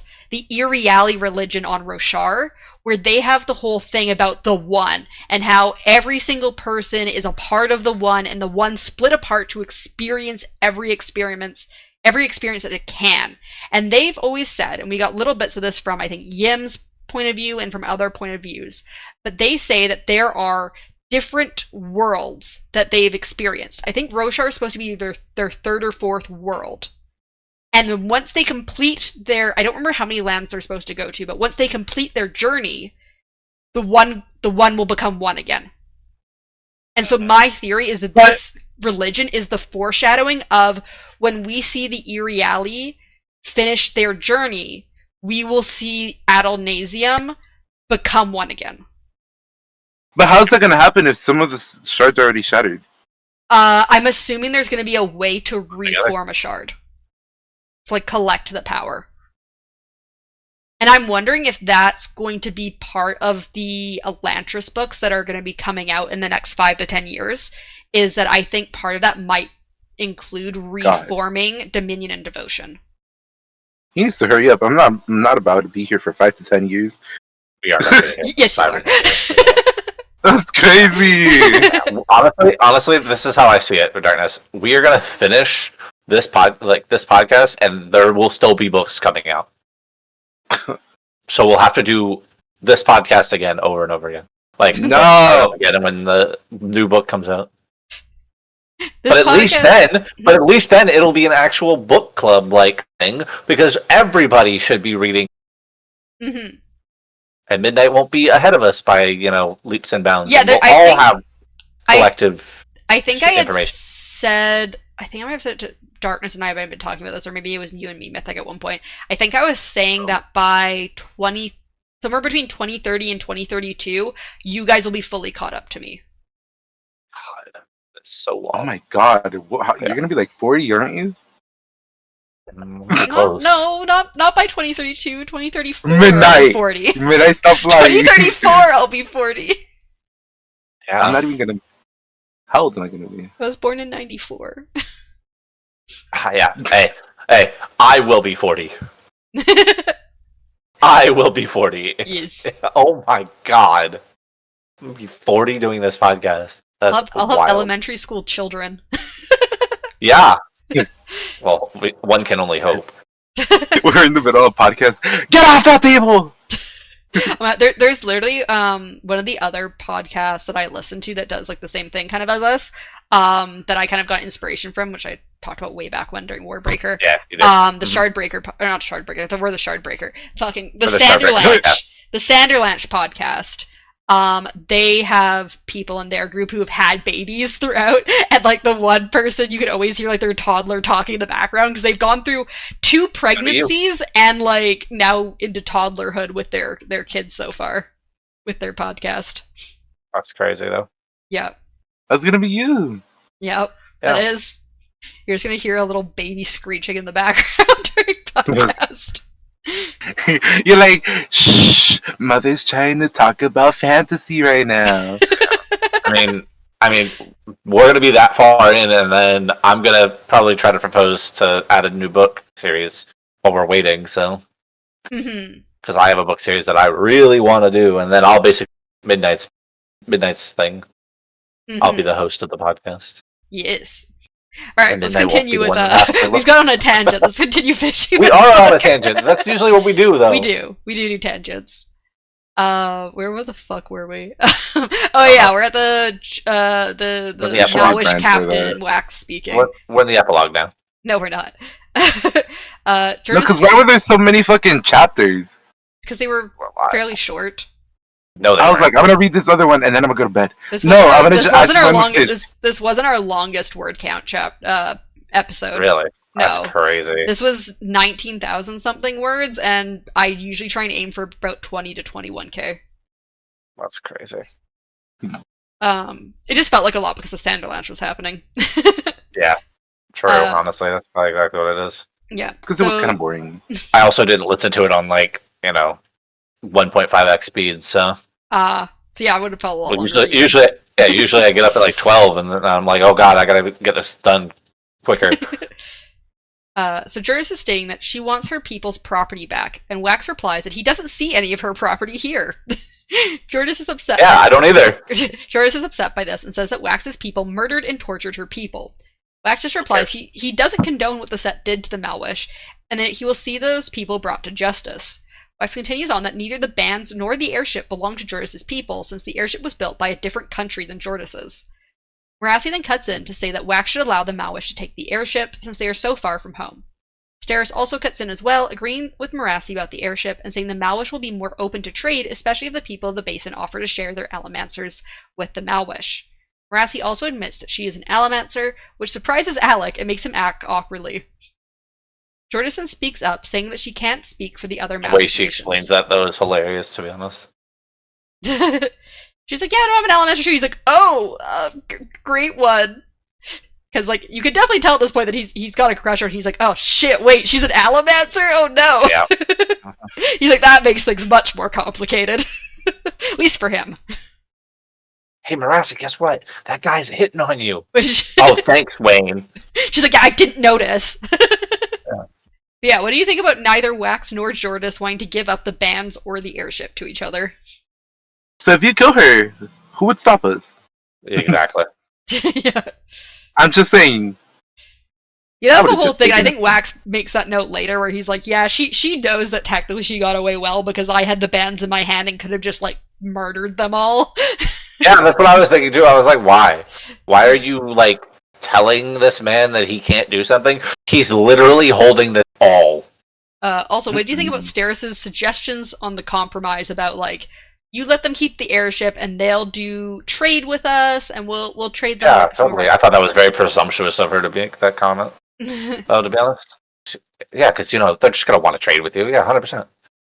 I mean, to be fair, she does say, like, hey, we have Allomancers that, like, they need, because apparently, it's very likely that they may have ferochemists for all we know, but they definitely, which I think they have to in order to make Have medallions. Allomancers. But they definitely don't have Allomancers, because Allomancy is only from But Laravia. they don't need Allomancers. Okay, sure. What if they want help from Allomancers, though? Okay, they want it, but they don't need it. Yeah. That's what trade's about. Exactly. Nope. Trade is mostly about what you want, not what you need. Oh my god. No, actually, it's not really. I think you meant the opposite, Darkness. Yes. Yeah, indeed. I'm like, Darkness definitely said that wrong. Yeah. I had distracted. Was that what happened? Distracted by the cat. One of them is laying upside down right now. Like, hanging off the bed because it's so hot. That cat's like, I'm so warm. So we then have Alec explain that Melan is a Khandra to Jordis and to the other Malwish people. Once that is done, Steris says they will give the bands of mourning to the Khandra, who will only allow Wax and their people to use them if any of the masked nations declare war. Steris also explains that Wax has a position in the government and can make sure that trade deals will go well. Jordis is still not very happy, but agrees as long as they have a written contract. Wax and Jordis then shake hands, and then Wax asks if they can get a ride home. So what do you think about... Matters. What do you think about the Khandra keeping the bands of mourning? I mean, just like Darkness, it makes me not trust her as much, but, you know. I want to love her. Like, she's cool. Yeah, but, you know, Wayne's already the better Khandra anyways. That is true. Wayne didn't go down. So we then switch to Wax's point of view, as he has finished making agreements with Jordis, which she is allowing him to take Edward to be properly trialed for his crimes. Wax then goes over to the Lord Ruler statue and double-checks that there isn't a second piece of metal on the statue that is made of metal mines. However, it seems the fake spear had been all there was. Milan had absorbed the bands into her, and Wax felt glad that they were away from him, as the power was intoxicating. Wax and Marassi then head over to where the skimmer was, Marassi wanting to check for their supplies, and Wax wanting to see the corpse of his sister. However, when they get to where it should be, instead of the skimmer was gone, and there was a patch of blood on the ground where Telson's body should be. It seems she had escaped during the chaos of the fight. Wax states that it's better that Telson isn't dead, not because his sister is alive, but because it gives him someone to hunt. So yeah, were you surprised that Telson escaped with the skimmer? I was a little bit. I thought, because, you know, I thought she was dead. I thought he blew her brains out, and then he took her spikes. But at the same time, because my thought was that it was going to be like he took her spikes, put them in the Khandra, and better. Because I don't understand how spikes work. Hmm. What did you think, Darkness? Were you surprised that Telson escaped? No. No? I was not. Alright, chapter 31. We continue with Wax's point of view as he is woken up while sleeping on a bunk in the large airship. Wayne was standing at a window that Wax wasn't sure was supposed to open. Wayne was super excited to be seeing Ellendale from above, but Wax isn't super impressed as he's able to see this all the time since he can fly using his allomancy. Wax then puts his shoes back on, feeling sore not from the fighting, but just from sleeping on the bunk bed. He thinks that he really is getting old. He thinks about how they had stopped at a town outside the mountains to warn the governor about the flying ship, as he didn't want to surprise them with it. Joris had agreed to give them a ride home when Wax had promised her supplies for the trip back to their country. Wax then asks Wayne if he wants to talk about him using a gun. Wayne insists he's fine and agrees he had known Telson likely wasn't dead and could heal. He hadn't wanted to kill with the guns, but he had needed Melan's spikes back. He also states that he had really thought Wax was dead and wasn't in his right mind, but he had thought Wax would give Telson a second chance like he had for Wayne. So do you think that Wayne actually wanted to keep Telson alive for Wax's sake, or do you think he just couldn't bring himself to kill someone with a gun? I just think he couldn't kill somebody with a gun, to be honest. Do you agree, Darkness? What are the two options? That validates it. I said, did you think he kept Telson alive for Wax's sake, or did you think he just couldn't bring himself to kill someone? No, he couldn't do it. Yeah, I think that's why it invalidates, in my opinion, why it invalidates the whole badass moment that he gave. So before wandering off, Wayne makes a joke about Steris, but Wax tells him that it's enough at this point, and Wayne stops. Wax then goes to see Steris, who is sleeping on a bunk bed. He leans against the door, causing it to creak and wakes Steris up. When she sees Wax, she smiles and relaxes from her startled position. Wax thanks Steris for her help at the party and negotiating with the Malwish, although Steris insists she wasn't helpful for most of the trip. Steris and Wax are then found by one of the Malwish, who lead them back up to the bridge. Jordas lands the airship on top of one of the skyscrapers. Marassi asks Jordas if she's sure she doesn't want to check out the city, but Jordas insists on just getting the supplies promised and heading home. Wax and the others then disembark from the ship, where the governor and several others are waiting for them. Alec waits for them at the doorway out of the ship, greeting Wax and the others with a lift of his mask that some of the other Malwish mimic. Alec then removes his broken mask and hands it to Marassi, causing the other Malwish to gasp in shock. Marassi accepts the mask, and Alec grabs a new, less fancy mask from his waistband and places it on his face. Alec then You know what says, that reminded me of? Hmm? That reminds me of, like, birds when they present, like, twigs and shit to the people, the girls they like. I see. Yeah. Alec then says he plans to come back and visit the city properly. What did you think? What do you think that Alec giving his mask to Marassi means? Do you think it's just like a sign of affection, or do you think it's like got a bigger meaning? He loved her. It's a marriage proposal. You think he proposed to her? And she accepted by taking it. Yep. Mm-hmm. They're officially engaged. Yep. And She's gonna be like, "What the fuck do you mean we're married?" when he comes back. Yeah. He's probably gonna say some like otherworldly name, but it actually is just marriage. And she's gonna be like, "What's that mean?" A little, ritual. Yeah, here's a long white dress and a big party with all your loved ones. It's a marriage. So they then continue off the ship, and Wayne tells Marassi that he thinks Alec fancies her. Marassi states that Alec is much too young for her. I wonder why. But Wax notices how carefully she is holding the mask he gave her. Aradel then approaches them and tells Wax that things with New Saran are quite bad. He wants information from Wax and the others, but Wax insists it'll have to wait until tomorrow, as he and the rest of the group have been through a lot and need sleep. Wax then asks about something to Aradel, who says it's in the penthouse below. Wax then allows Melan to take over the conversation as he heads down into the penthouse with Steris. Wayne stops Marassi from following them. Once in the penthouse, it is revealed that a survivorist priest is waiting for them. Wax then asks Steris to marry him, not as a political union, but to marry him. Steris cries and says this wasn't on her list, but it was incredibly wonderful. Wax then asks if that means she'll say yes, and she kisses him in response. So what did you think about Wax arranging to have I would have been like, still haven't said yes yet. Yeah, what did you think about Wax planning that all when he told Aradel, obviously, about the airship coming? I thought it was super cute. I don't like him. I don't like her, so. I think it was really cute. Crazy. The fact that she spoke about her percentages again. Yeah, yeah. She's 7%, yeah. She's more than 7.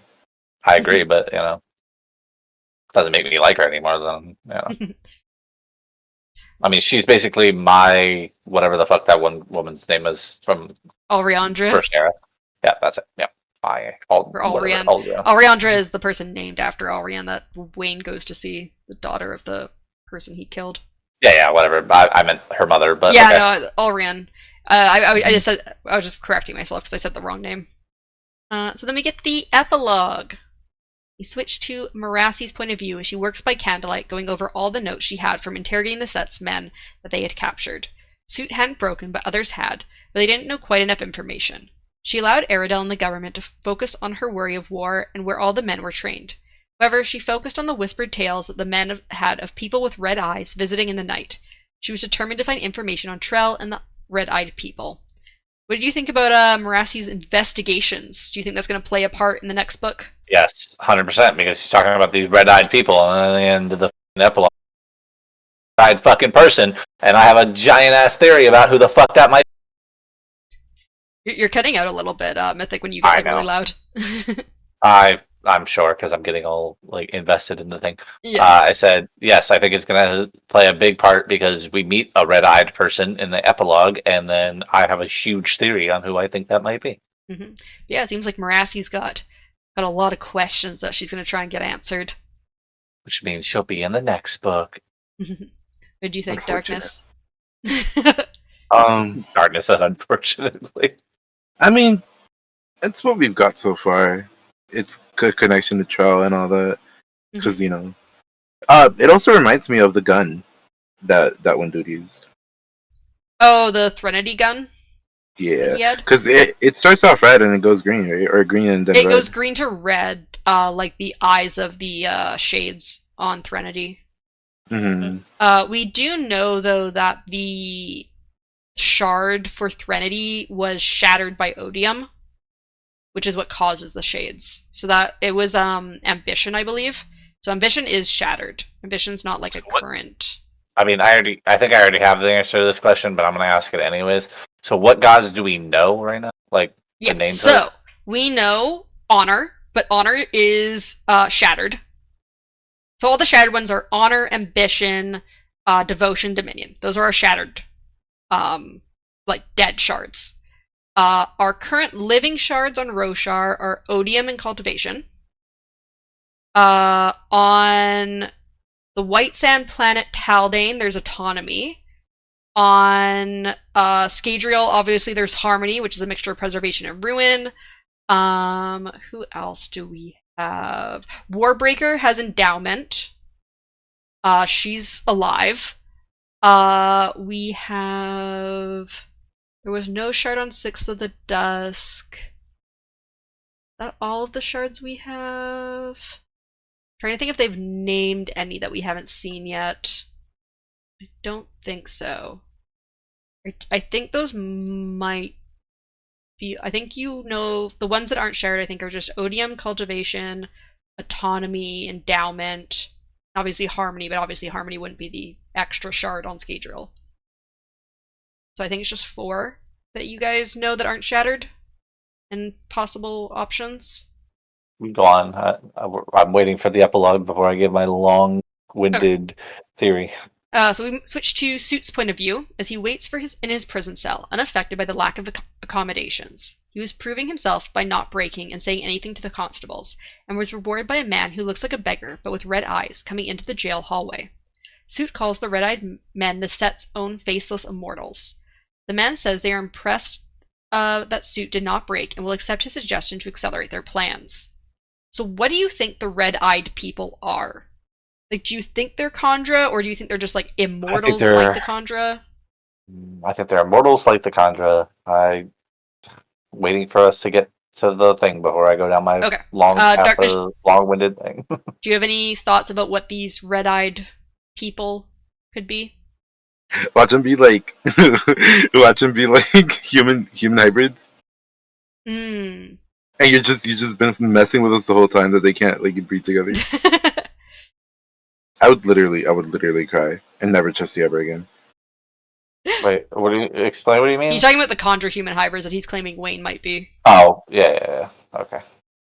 So Suit is very excited until he sees that the red-eyed man takes out a small explosive device. Suit questions it, and the man states that their new plan will no longer require the set's hierarchy. Suit insists that they will need him and the others to rule civilization, but the red-eyed man cuts him off and says they will no longer need them. This is because they think civilization here is too dangerous due to technological advancements. Thus they will remove life on this planet, and Suit can serve them in another realm. The man then engages the explosive device and blows up both of them. So were you surprised that the red-eyed man killed Suit? Yep. Yeah, but he had it coming. Yeah, I agree. I still was surprised. Also, what do you think about the... I mean, this might go into your theory, Mythic, so we can just It ask probably Darkness does. if you want. It probably does. What do you think about the red-eyed man saying that they no longer want civilization on Scadrial? Mm-hmm. It does go in my theory. Yeah, I figured. But so, Darkness, what do you think about that? I mean, that's what fed into my idea of like it being a third party, you know. Mm-hmm. You did. I think I don't remember if it was both of you or one of you, but I do know one of you thought as well, like just by knowing the name Trell and having that weird metal that you guys had theorized at the end of the last book that there was probably another shard influencing here. Well, yeah. I have a much bigger thing to that. Mm-hmm. So my answers are going to be pretty basic, honestly. I can't think of anything that would work with it. So That's if you want to go ahead with Mythic. Well, I think he wants me to wait till the end full of the end epilogue. of the... Yeah, we still have the end of the epilogue so that when I go... I mean, I could do it now because I think all the information... Let's just finish it off and then we'll go into the big theory. Exactly. Yeah. So we switch to Wax's point of view as he wakes up to what he thinks is the sound of an explosion. He's in the penthouse with Steris as they were spending their honeymoon there, although he was thinking of fully relocating here instead of living in the mansion. Wax then notices that among some possessions that had been laid out was the strange coin. He takes it as he steps out onto the balcony where he can see the mist swirling far below. As he holds the coin, he wonders if it's like the medallions, and then suddenly feels that he could tap what seems to be a copper mine. So before we go into the vision, were you surprised the coin was a copper mine? With Nigrosil, obviously, so that you could tap it. Yes. I, forgot. So I didn't forget about the coin, but I forgot that it was, like, the other medallion stuff. It was a two-color coin. Yeah. Is this the coin that the beggar gives? Yes, this is the coin that Hoyd gives to Hoyd, yeah, him. Okay. The beggar Hoyd. Yeah, that has the image of the spiked man, the same as the statue on it. Yeah. Which I think is Kelsier. Yes. So Wax is pulled into a memory that is obviously of a man who was spiked through one eye, since only half of his vision was normal, and the other half was all blue lines. The man stood in a dusty wasteland of a town, where everything wooden had been burned. The man walks into a stone building where a group of people were huddled in blankets, their fire out as they had burned everything, even their own masks. The man walks up to the elders, who wear cloth masks, and places a hand on one of their shoulders, showing an arm that is covered in thin scars. He whispers a single word: survive. So what do you think about Kelsier being the man with the spike in his eye and being the one who helped the Malwish this whole time, not the Lord Ruler? I mean, I knew it wasn't. I think we both made the comment that. Yes, it was obvious it wasn't the Lord Ruler. And I'm pretty sure I said it was Kelsier, so... Yeah, you guys had a few theories. Again, but then again, I've been saying it's Kelsier, for the last, I don't know how long, because he's a god. Yeah. So. I mean, you guys had said Kelsier, you said Spook, you said, I think a couple options. I think it's both, to be honest. What did you think, Darkness? Kelsier and Spook. About the reveal that Kelsier himself. What do you mean you don't think it was Kelsier? I still want to go on that thing where, he's using someone else as, a... I think he's using Spook. A medium? I think he's using... I was trying to think of the word. I was like, is it a medium? Yeah. No, I think he's using Spook. I think there was a reason there's only one spike in the eyes, because he's using Spook. What do you think about the scars, then? The scars from the pits of Spook have a thing with his eye? Or I think it's just some... Huh? No, because Spook originally, remember, was, he got spiked to talk to Kelsier originally. I think it was. Yeah, but it wasn't through the eye, right? It was through, no. But then remember we made the comment afterwards about he probably goes around and gets more spikes. That's the theory I'm going on, is that afterwards he continued to go around and spike himself to become all powerful, and then through doing so, him and Kelsier kind of have this probably thing where Kelsier comes through him sometimes, and that's why I think the scars show up. But kind of the way I was which kind of goes into the theory, but I'll say it anyways, is that I think there's a second form of Khandra that is evil, kind of like the Ska. No, what Oh, was the like thing? the little orb? Aeons and the Skays on Yeah, Atlantis. that's it. Skays, there you Skays. go. Yeah, like the Skays. There's an evil form of them, and like I said, I'll go into more on that here in a little bit. But An evil and I form of think who? he's huh? An evil form of what?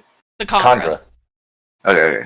that can change form, and I think somehow that is what like they're tapping into in my opinion. Like maybe Spook somehow is tapped into an ability that nobody else had that allows him to kind of like or allows Kelsier to manifest himself for maybe a short time in the real world because he's a cognitive shadow, and it shows like Kelsier basically.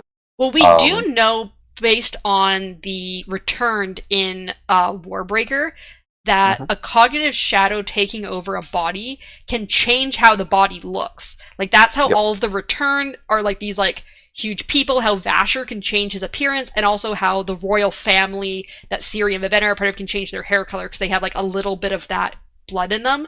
So we know that a cognitive shadow that takes a body can change the body to reflect however they like. So he could, if he is taking over a body, Kelsier, whether it's Spook's or anyone else's, he could be like manifesting parts of himself, such as the scars, onto their body. I still think the Trell is creating evil Khandra, but I'm not saying yeah, I still think. I Question, didn't because I remember don't know that. how the what are we calling it? Cognitive realm, I guess. Yeah. Where all the shades and stuff are, or whatever. Cognitive realm. Yeah. How does that? How does the environmental aspect of not environmental, but like like the surroundings work with like between the cognitive realm and the actual like plane of existence? Or so let's say Kelsey's standing next to somebody right now, right? Yes. Would technically they like be in the same spot? They're standing in the cognitive realm, but in the physical one.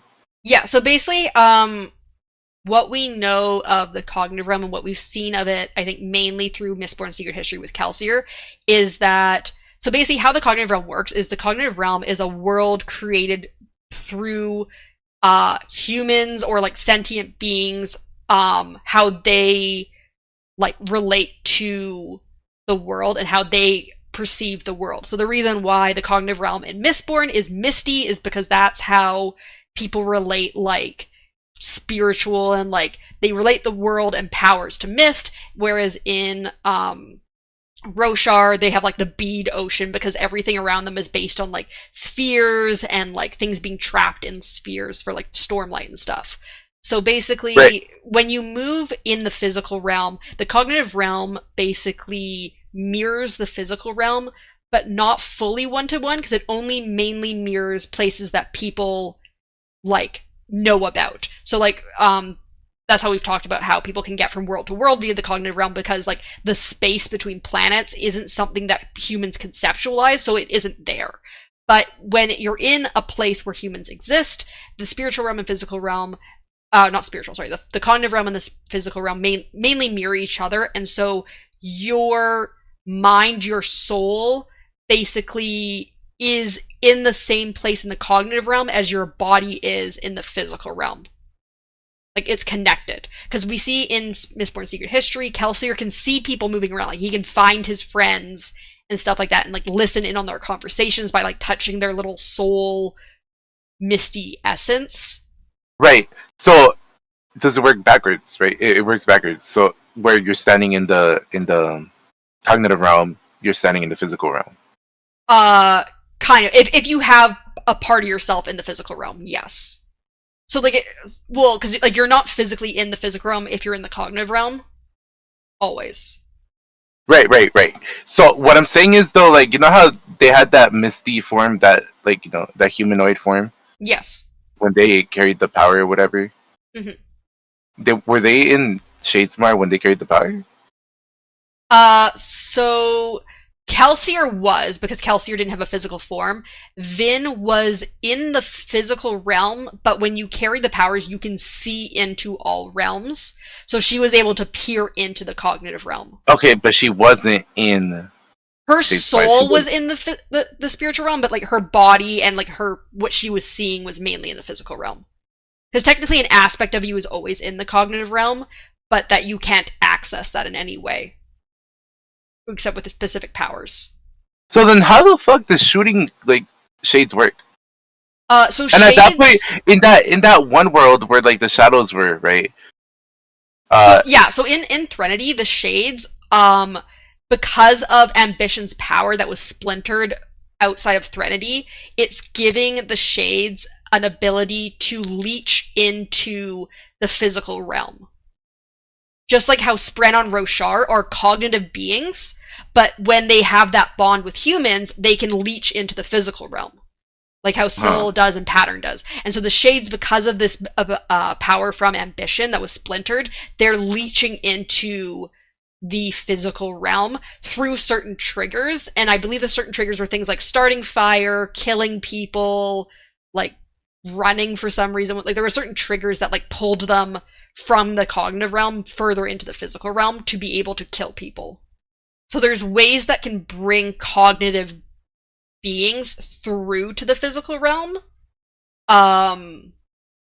In ways, it just has to have very specific requirements, usually. Like there needs to be some sort of pull or investiture that's connecting the cognitive being into the physical realm if they're not already a physical being transferring between worlds.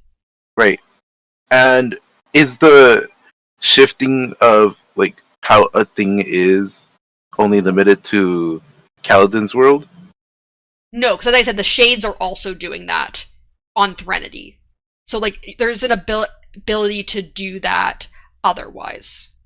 But it needs specific amounts, I believe, of investiture or like some sort of like physical like thing the to attach to. situation is what I'm talking about. Oh, so you mean like soul casting? I guess, yeah. So soul casting. Because that's affecting what's in the cognitive realm. Yeah, in a way where it'll shift it in the physical realm. There is forms of soul casting on other planets, which there is on Elantris, which is the soul stamps from Emperor's Soul. They're soul casting, basically. They're changing the history of an object to make it be different. And that's basically what soul casting is, but on a grander scale. But I'm assuming the soul stamps could do something similar eventually. I'm assuming there is or hasn't been found, but like, because they have the power to do that, and it's not just in one world. So I'm assuming they have that. There's aspects of investiture that are like across all types of investiture, which I believe are probably supposed to be like remnants of Adalnasium's power. So soul casting and stuff of that nature, and like these cognitive shadows, are all remnants of Adalnasium's power that are being changed by each shard slightly. But they are still aspects that are across worlds, and then there's other specific types of powers that are only specifically from a specific shard. Like just how, because we've been talking about how like every shard has its own metal. So obviously metal powers in some aspect were an Adalnasium power, but they've been specified into like these 16 aspects through the values of preservation and ruin and stuff like that. But there's aspects to it that are standard across the Cossphere. Because we haven't really gone into it too much, because in Roshar we haven't gotten too many Novotny POVs where we get the Fabrial mechanics, but Fabrials use different metals to create different Fabrials. Like a steel Fabrial, a gemstone that's encased in steel, does something different than a gemstone encased in iron or encased in copper. They have that aspect. They give little hints of it, but we didn't get too much into it. I believe we go into it more in Oathbringer and Rhythm of War, which are the next two Stormlight books. But they are able to affect their fabrials, which is like captured like flame spread and different things, they're able to affect them in different ways using different metals. So although the metal doesn't affect their abilities as humans, it affects the spren and investiture in similar ways that people on Scadrial can use metals. Right. And so then these continuing aspects. So the shard blades or whatever they use in what is it, Roshai? So shard blades are I believe we've talked about it, they're a god metal. That's why they form from mist when you summon them. They're basically I believe they're an alloy of cultivation and honors metal. So they form from mist when you summon them, because they basically form from the gaseous version of, that's why you can summon and desummon them, is they form from the gaseous version of those metals, of those shards' powers, and then form into a metallic version of the the sword and stuff like that. And that's why Kaladin, when he gets Syl as a blade, they can form into anything, because like the god metal doesn't have a specific form.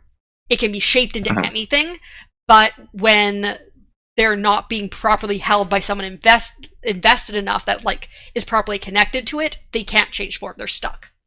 I want to say that so far we've gotten a lot of like weaponry and some abilities that in the physical world, if they harm someone, it harms them in the... It harms them both in the cognitive and spiritual realm as well. Right. It like goes through all realms, yes. Do we have anything here for that? I guess hemalurgy, right? Hemalurgy, it's not really so much as a weapon, it's more so... I guess. Well, it kind of is. But I mean, it kills them. But like... Yeah, so like it basically... Yeah, it's an unconventional weapon. It's basically, if you kill someone with a specific metal, it not just, like, because obviously, like, stabbing someone through with a piece of metal through the heart is going to kill someone, no matter what. Right. But if you do it in a certain way, it also not just kills them, it steals their innate investiture and traps it in the metal. So, technically, there's a lot more metals we just don't know about.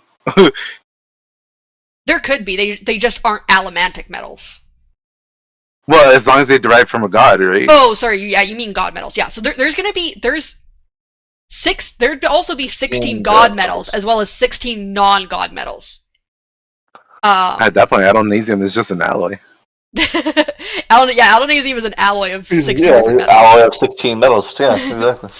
But yeah, so there is other god metals, and I've always wondered what's gonna happen when Scadrians leave Scadrial and try and ingest other god metals. Like, what? That's what I'm saying. That's what I'm saying. Like, I want to know what those metals do, but also we don't have a weapon that really like does the same thing. I want them to like break off a piece of a shard blade and eat it and see what happens.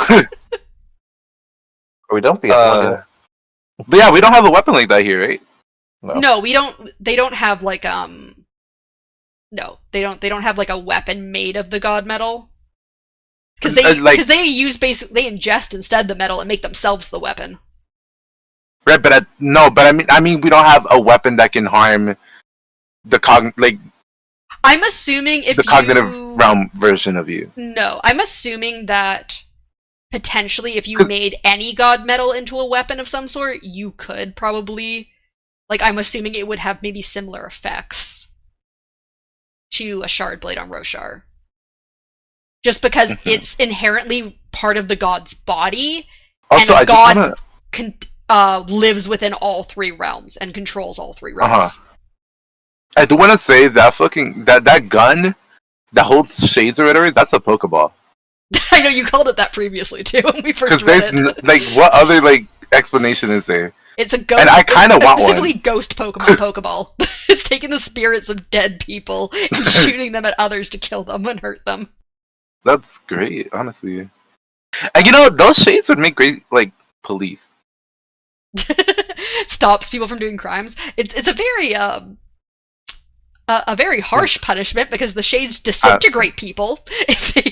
I mean, it sounds different from America, but whatever. Let's just disintegrate you if you so much as run during the wrong hours. Oh, you started a fire? Disintegration. We have a curfew. Yeah, do not resist. Oh my gosh. Anyways, before we go into Mythic's whole theory, because we haven't gotten to that yet, Mistborn Secret History, if you remember, at the start of it, it says that Brandon specifically generally recommends because it was written afterwards and everything, he recommends to read it after this book because of the reveal of Kelsier still being alive. So, and there's a lot of discourse back and forth about whether it's better to read Mistborn Secret History after Error 1 or after Bands of Mourning. In your opinion, do you think knowing everything that Kelsier does during Era 1 is better to learn right after Mistborn Era 1 when that's fresh in your mind, even though it spoils that Kelsier is still alive, and that the Lord Ruler is definitely dead? Or do you think it's better to wait and be surprised here that Kelsier is still alive, and then read Mistborn Secret History? No, I feel kind of hard to answer that question, don't you think? Since we already know, we already were given information. I know you already know it all, but I'm saying, do you think it would have been better to be surprised here that Kelsier was still alive, or do you think that it's better to read it when you had Mistborn Era 1 fresh in your mind? Do you think it would have been more beneficial to read it now and not have had all that prior information? Wow. Well, not really, to be honest. I feel like it's better to read it at the time you read it. That was definitely my obviously, because that's how I had you guys read it. I'm always a big proponent, especially of how we're reading things, that I would have preferred you guys to have Era 1 fresh in your mind. Otherwise, I feel like we've been going through and you've been like, did this happen? What's this? What was this again? Because it's been 2 so years. I definitely think that, and also the anticipation of what is going to happen with what we know, it kind of makes it better than just being like, oh yeah, that's so cool, I guess he's alive. Mm-hmm. Yeah. And then being like, oh, this is why he's alive. No, it's better to be like, oh, he's he's still going. I wonder what's gonna happen. Oh, he's right here. What? Yeah, because we're going through this whole thing, and they're constantly referring to this statue of the one-eyed man as the Lord Ruler, and it's not Lord Ruler. It's Kelsier this whole time. He built the temple. The statues of him. The spear is because he had the spear. If only they knew he wasn't the Lord Ruler. He was Hope. Yeah, he was Kelsier the whole time. Goes into my theory, but okay. I think that's the whole thing. Hoyd and Kelsier did not seem to like each other so fucking ever.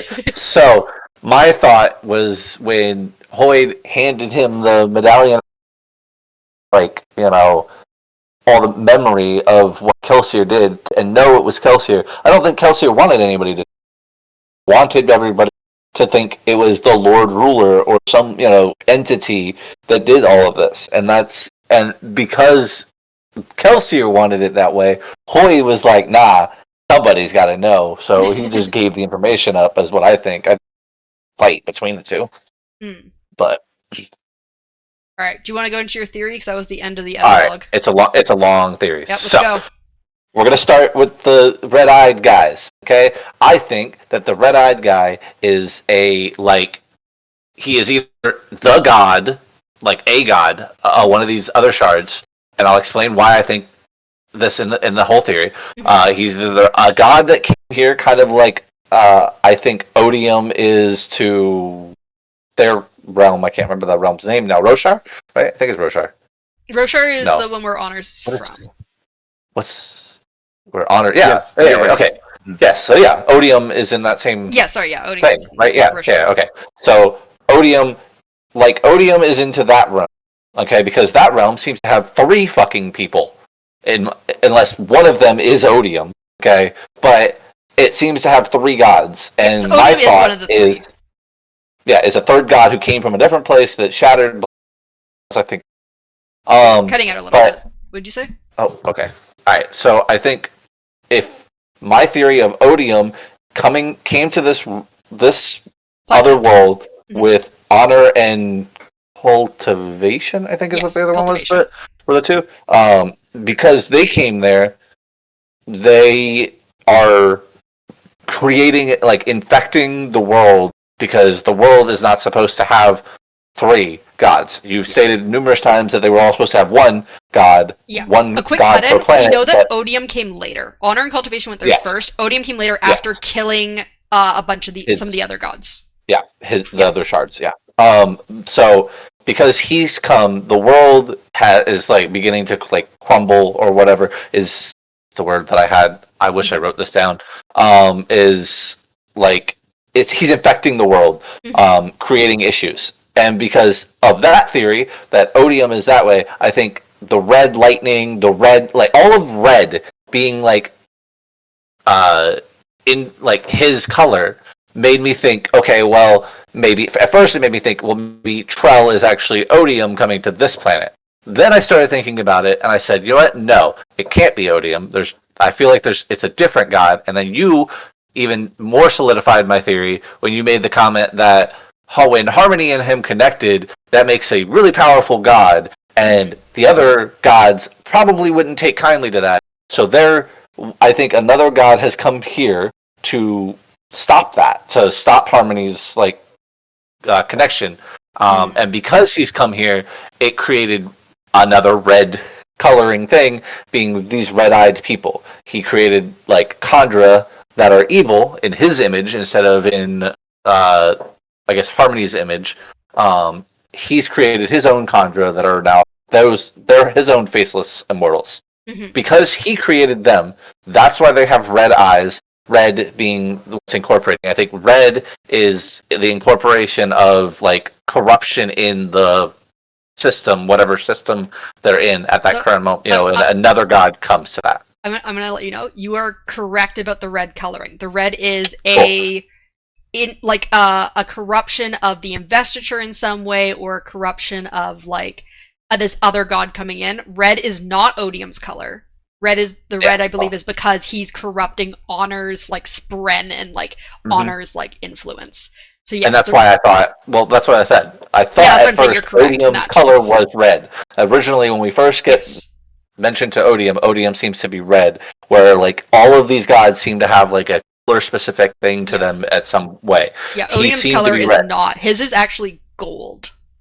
Odium's color. Well, that's nice to know. It's not really a big thing. Yeah, gotcha. His color is gold. Gotcha. But so they all seem to have a color to them. So originally we thought, at least I thought Odium's color was red, but now because Trell's here, or Trell being, I don't actually think Trell's the name of it. I think there's you guys have agreed that you think that's either the vessel name or just like a fake name.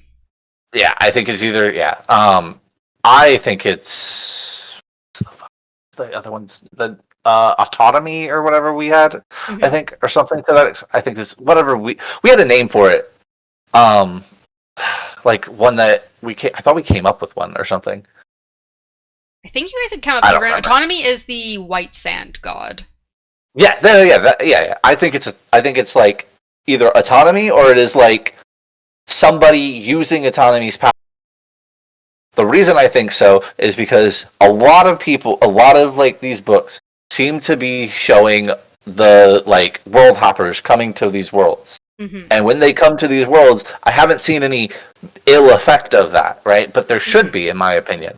You shouldn't just be able to have these people hopping to all the worlds and there not be something that is creating it, like that is making it bad, like it has a bad effect.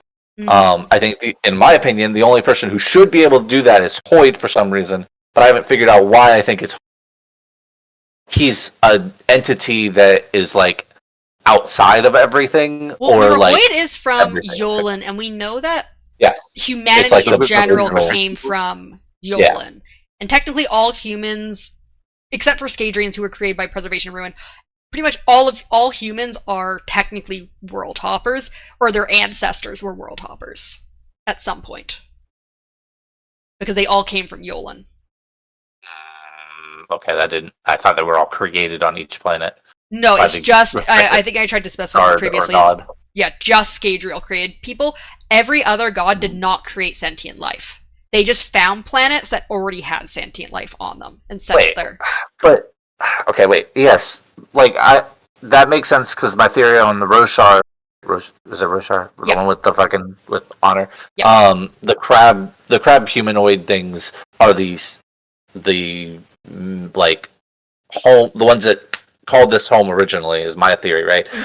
Is that they were the original inhabitants of the planet, and then what I thought was the shards came to that planet and created the other beings, the humanoid being, the other humans in that realm, basically. So I thought it was, but okay, maybe. Yeah, no. So the humans would have, Either way, whether the Parshendi were there or not, the humans came to that world way long ago at some point from Yolan.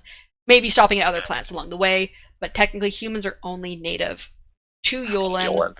Yeah. Parshendi, we don't know if they're native to Roshar or if they're native to somewhere else and also world hopped, but at some point, yeah, humans came to all planets basically from somewhere else. Why do I remember? I don't know. Maybe it was a theory I had, but it was the Parshendi or like whatever the previous people or like the crab people or whatever coming from like a neighboring planet after like a devastation. You're probably thinking. You're probably conflating a couple things. I can see if I can grab it. Because I remember there being a neighboring planet that went through like a whole. There is a neighboring planet called Ashen that had a whole. They had their planet got fucked the hell up, and they have like barely are surviving there. There's still humans there, but they're like, or like there's humanoids there, but they're like barely surviving. But there are still like peoples on Ashen.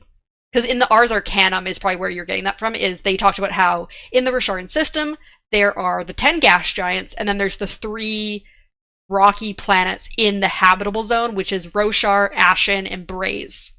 And Braze does not have people living in it. Desolation. Oh god, there's been too many to count. Okay, cool. Just making sure. Yeah, there's been a lot of desolations. Okay. So, I think he came here and is creating. I'm trying to think of how the way it seemed, the way that the guy spoke about the other beggar, the one with the red eyes, that came to him and then blew him up. Yeah.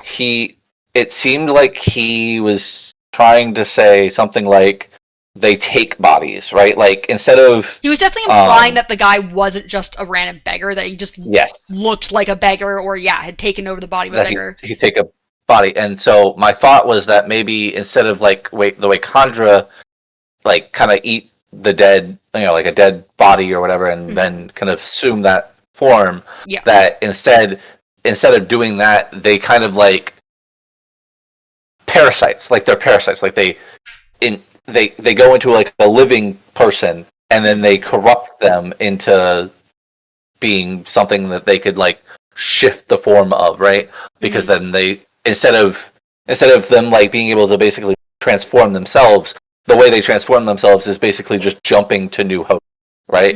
And then I started thinking, I think I called it like a fusion of some sort, right? Yeah.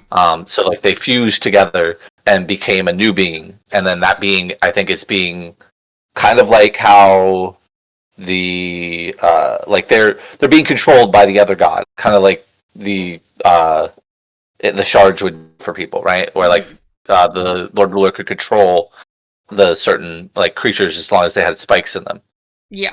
And I think that's what this fusion creature is being controlled by Trell. I still don't think that's the name of the god, but just in general, it's being controlled by this god. And then the reason it's red is because, like I said, he's come here, and he's not supposed to. I had a thought on the fact that why I think it was red. I wrote this down. Where did I write this down? 1 second. You told me earlier that you thought red was like it's coming to the wrong planet type thing, or like. Okay, here. All right. So I wrote it down as I think that when a different shard visits a planet, right, the investiture of their investiture, it battles, almost like fights against the other investiture, and they're like, that's why they look red, right? Like they, because I mean, in most things, red is supposed to be your enemy. So they're from the dark side. The dark side, yeah. So red is usually synonymous with evil or something that is against the natural order of something. So my thought was that it's like their investiture when they come to this is like battling against the other person's the normal world's investiture. But then you made the comment about there aren't supposed to be 2 on each planet. So now I'm confused if there wasn't supposed to be 2, why would one of them not already be? So I don't know. But Well, That was my theory. the not supposed to be was more of an agreement that the original people who became the shards made. They were like, hey, they're basically like, hey, we're breaking up this god so that, like, for whatever reasons, I think Hoyd kind of briefly kind of like just makes reference to like how they kind of, a few of them had like different reasons, but it was kind of basically like, we don't want just like this one big powerful god. We're gonna break it apart. So the whole thing was that I think like we don't want like an all powerful entity, so we're all gonna go our own ways so that we don't like So we fuck can up be the the balance. all-powerful entity in each place. Well, yeah, but basically so we don't fuck up the balance type thing. Oh my god. And so they kind of said that, but like it wasn't really like a full on like this has to be this way. It was just kind of like a we don't really want to like make alliances type thing. We're all gonna go do our own thing. Yeah. Mm-hmm. And then they chose not to. And then they chose not to. Then also Odium went around trying to kill a bunch of them, and like there was all sorts of shit happening. Okay, so we have how many planets? 4 different places. Sorry, we have 4 planets we've been to, right? Like 4 different stories. Well, with the Ars Arcanum short stories, we've been to more than that. So yeah, I'm talking about the main books, though. Yeah, the main books we've done Warbreaker, which is Nalthis, Elantris, which is Sel, Stormlight has Roshar, and Mistborn has Scadrial. And then the lesser planets that we've been to have been Threnody, Taldane, First of the Sun. I think that's all of the extra planets we've been to. Okay, but wait. So, of those 4 planets, though, of the 4 books we've read, right? Not the the 4 main series, yeah. The 4 main stories we've read. Has each one of them had 2? No, Warbreaker only had 1. Warbreaker only had Endowment. Okay, and then what was Elantris's? Elantris had Devotion and Dominion, but they were both already shattered. They'd been shattered for thousands and thousands of years. So technically they have no god, but they have the powers of 2. They had double D. So, alright, so Warbreaker's the only one with 1 god. Yes, Warbreaker's the only one with 1, and Roshar's the only one that technically has 3. Although they were also originally a 2-god planet. And has it been confirmed that there has never been a second god on Warbreaker planet? I don't think they've like fully confirmed it, but based on all of my readings, I would be very surprised if there had ever been anyone visiting Nalthis. You said you haven't seen all the gods yet, right? I have not seen all of them. I know the names of all of them, and I know little bits about all of them. Okay, so you got all the names of all 16 of the other people. Yes, I know all 16 names. We got the last one in the most recent Stormlight book. We got like a reference to them. Okay. So for a long time we've only known 15, but we just got the most recent one. Okay. Gotcha. What is it? Well, I don't want that information. Yeah, so. like spoilers. Yeah, I don't want that information anyways, so I want to figure it out when it comes to make a series. Spoilers. But yeah, so basically, based on what I know about Endowment, she's one of the big sticklers of we do not group together. So I would not expect her to have ever had anyone else visiting her planet, except for maybe just like sending letters to other people. But she's been very, I am on my own. I'm doing the thing that we promised to do. Gotcha. Okay, so is she shattered? No, she's still hanging out. No, she's good. Still a thing. Yeah. So when did she get angry that like other people are not following through though? Yeah. So maybe she's Trell? Yeah. We get more information about her and some other stuff, but I don't want to give away too much. But she's very much we should be a 1 shard per planet, per like even per like solar system type person. I like her. She's kind of introverted. Well, because and there is 16, right? Like that's the big main number. So there are 16 of these shards somewhere. Yes, there are 16 shards, some of them being killed, some of them are combined. Well, one of them is combined. Yeah. Which, I mean, like you said earlier, like, it makes sense. Like, that wouldn't be a good idea. Like, that's not a good thing in the other gods' eyes, I'm sure.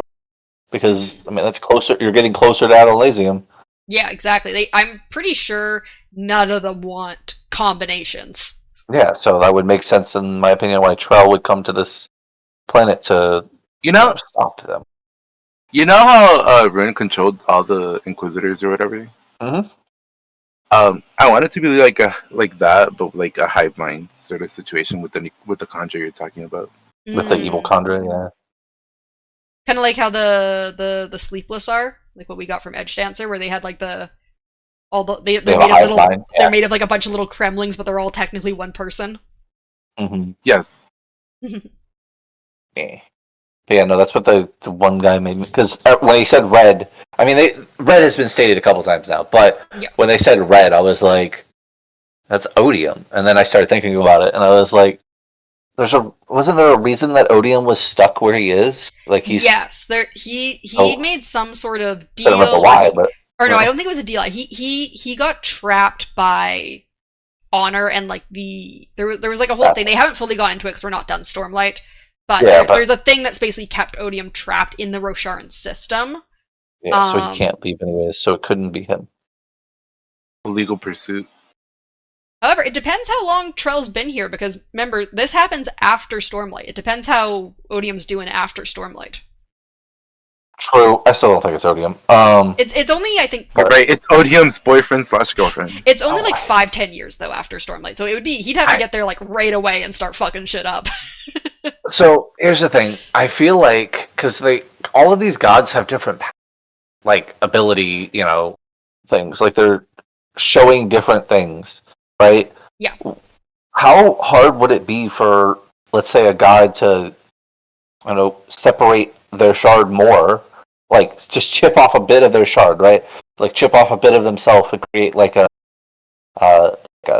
second of them, right? Like a duplicate of themselves. Maybe not as strong, but and then send that off so that they don't leave the planet, but this like avatar of them leaves the planet, right? Like that's what I'm thinking of. I think maybe. What if they shadow cloned? Yeah, pretty much. But I mean, something to that extent, yeah. Like maybe there's one of them that has an ability to like replicate themselves in some way, shape, or and then that's what's been sent here.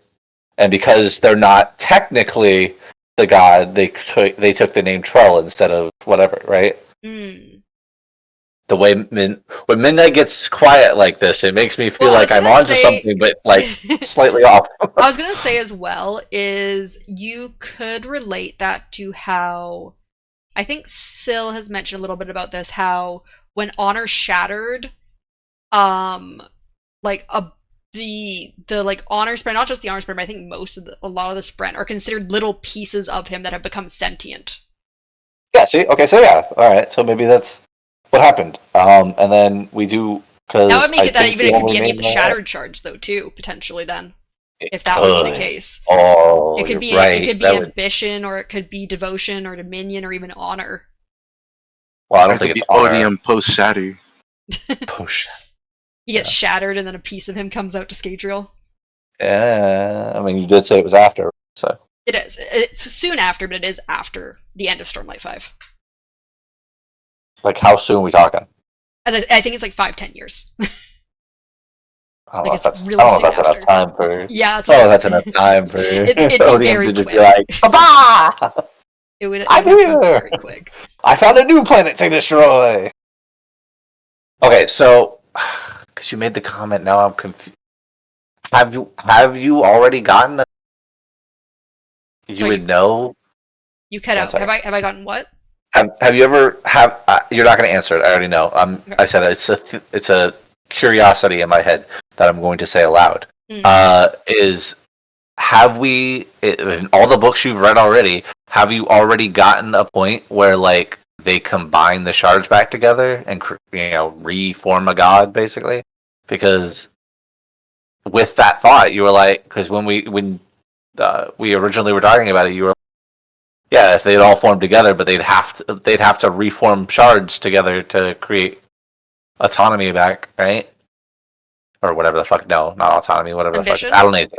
Oh, no, Adonasium. You're talking about. Yeah, to create Adonasium again, you would have to reform shards back together, right? Yeah, like you'd have to combine them all to make Adonasium again, either all at once or in sections at a time. Wait, could you combine all of the shards that have broken into some other god? Yeah. Could they absorb the other god's investiture? So then it would be 4 gods in one?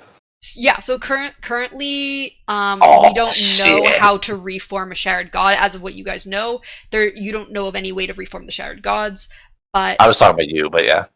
yeah, I'm not going to say if I know how to reform a Shattered That's God. what I said. You weren't going to answer my question. But I will go into a little bit of what you guys know and how that would work. Is basically from what we've seen of how it works to combine shards, is you had to have both the vessels die. Because both Addie and Laris got killed, basically. They died. Laris through a slow death by Addie, and Addie got killed by Vin. They die, and then their powers kind of left the vessels, and Sage was able to take both of those powers and form them into him. So there would have to be... We don't know if you can take that power once it's been more spread out, or if it has to be condensed just fresh out of the dead body. So if you can take it from anywhere, then yes, someone could just potentially come, and if they could figure out how to, they could just take the power of these dead shards. Or Like a world hop, right? So yeah, but I'm saying like you'd have to figure out how to grab the power, because obviously people just haven't done it already, right? Because Sage did it though, didn't he? No, so... Sage did it, but what I'm saying is if from the power when it's not like just fresh out of the dead vessel, because like the other ones have been dead for a long time. You'd think that if it was super easy, and it could be like scattered splinters of the shard, right? Yeah. Well, but that's the other thing, right? What if, I mean, because matter is never destroyed. It's just, Yes, it's been scattered reformed. basically. Yeah. So like, I mean, now I'm thinking of fucking like Galactus level fucking shit, where this person just comes in and absorbs an entire solar system. But if one man can do it, like literally one man can do it, right? Like, what stops? I'm just wondering what stops Hoyd from going to the and like absorbing all of their investors. So I believe how it insane. partially works is the reason Sazed was able to take the two powers was because he was connected to both the powers. As a Terraceman, the Terrace, because Ferakity is a combined power, he was connected to the powers of Ruin. He was but technically, wouldn't that mean that Hoyd is available to do that anyway? Yes, because he's connected to everything, isn't he? He's connected to Adonasium as the question is being connected to Adonasium the same as being connected to all the individual pieces of him or not? Because it's his power. We don't it's his essence, right? Well, no, that's what I'm saying. But why wouldn't it though? That's the reason what I'm asking. Because at that point, if it doesn't work like that, then it's not Adonasium's like shattered power then. Because we also don't know. We also don't know if recombining all the shards will make Adonasium again. What if it makes a completely separate god being? Well, yeah, but I'm not. When I'm saying combining them all in I'm saying it creates like a power like Adonasium again, right? Like obviously they could change their name, but like what I'm saying is like technically it has already been stated that all of them are a shard or a piece of Adonasium, right? Yes. So like technically if somebody is a part like was in the world with Adonasium before, as a connection, yeah, they have a connection to literally all 16. Mm-hmm. So then Hoyd, in my opinion, being that one person, the only one person we've met who is from that time period or that planet when Adonasium was a thing, would, in my opinion, give him the access to have it. Now, I do not believe Hoyd wants that. So, like, I don't think Hoyd cares enough to be that powerful. But he has been taking all of the other investors or all powers. I can see what you're saying now, though, Midnight. Because if let's say they were shattered, right? Because they were, right? Let's say when they went to their individual worlds, they acclimated to their own power themselves. Like it was Adonasium's power, but now it's more their power because it's individualized to the person. So the people that are on that planet are also acclimated to the investiture that specific investiture or type. You're saying it created new. You're saying it created something, right? I'm saying we know it's a different type of people. They all came from that one planet, but you know, like as time passes on, how like allomancy gets like, you know, washed out or whatever. Yeah. This is a whole different type now. Yeah. Okay. So maybe if Hoyd did try, let's say he is trying to bring back Adonesium or trying to collect the power of Adonesium and like merge it into one again, maybe he's not able to do that himself because he's acclimated more to Adonesium as a whole than as like, you know, shattered. My like, you know, my pieces. thought with Hoyd not being fully acclimated to each of the shards is I feel like he wouldn't have to be collecting the powers in the way he is if he was automatically acclimated to all of them. Like he would have been able to figure out how to be an Elantrian, which he was not able to do. He wouldn't have had to take maybe Lerasium to become acclimated to the Mistborn powers. Like there's certain aspects which, yeah, I think they've somehow like maybe if it had been like right afterwards it would have been fine, but I do feel like they're like becoming their own thing the longer they've been separated from him. I won't say if there's been any hints towards this one way or another, but one of my early thoughts, like several books in my own reading ago about Hoyd collecting all the powers, was that he wanted to get acclimated to each of the powers and become Adonesium himself by basically taking on each of the powers. He would then connect himself to each shard and then be able to eventually take them all.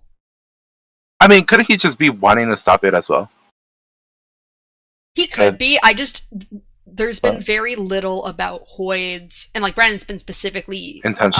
He's been specifically not giving away much of Hoyd's intentions because Hoyd is obviously going to be a character likely throughout all of the Cosmere and probably going to be at whatever the ending of the Cosmere is.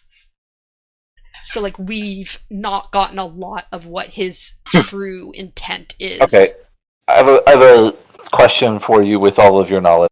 Mm-hmm. Okay, with all of the knowledge that you have, mm-hmm. do you believe the end of this entire thing that Hoyd will either be a good guy or like, do you think he's going to help whoever the protagonist is, or do you think he'll be the protagonist, or do you think he'll be the antagonist? Like, in your thought, like what your theory is. I think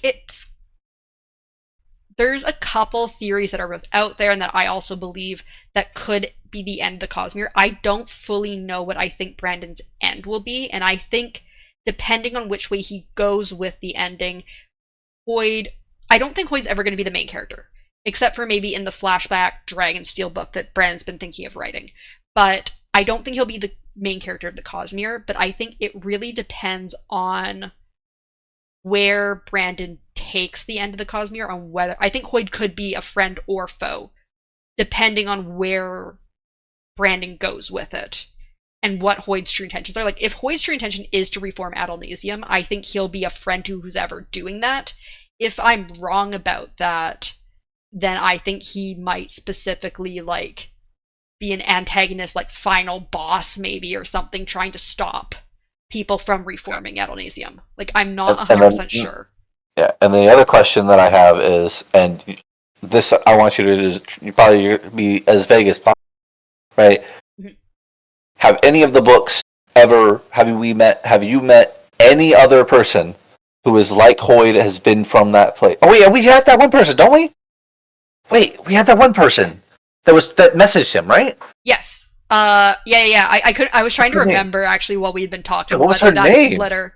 I think it's technically a guy. Okay, but I thought it was a girl. I thought it was too, to be honest. No. You said it was a girl that was like, no, yeah. I'm trying to remember how many letters we get in Words of Radiance, because there's more letters in Oathbringer. Did we also get a? So. No. Well, I think what we're thinking of is the. You said there was somebody whose age is literally like around the same as Hoyd. Oh yes, right? Hoyd does make a comment, I think, at some point to Kaladin when Kaladin's like, "You need to get a girlfriend, or do you like Shallan or some?"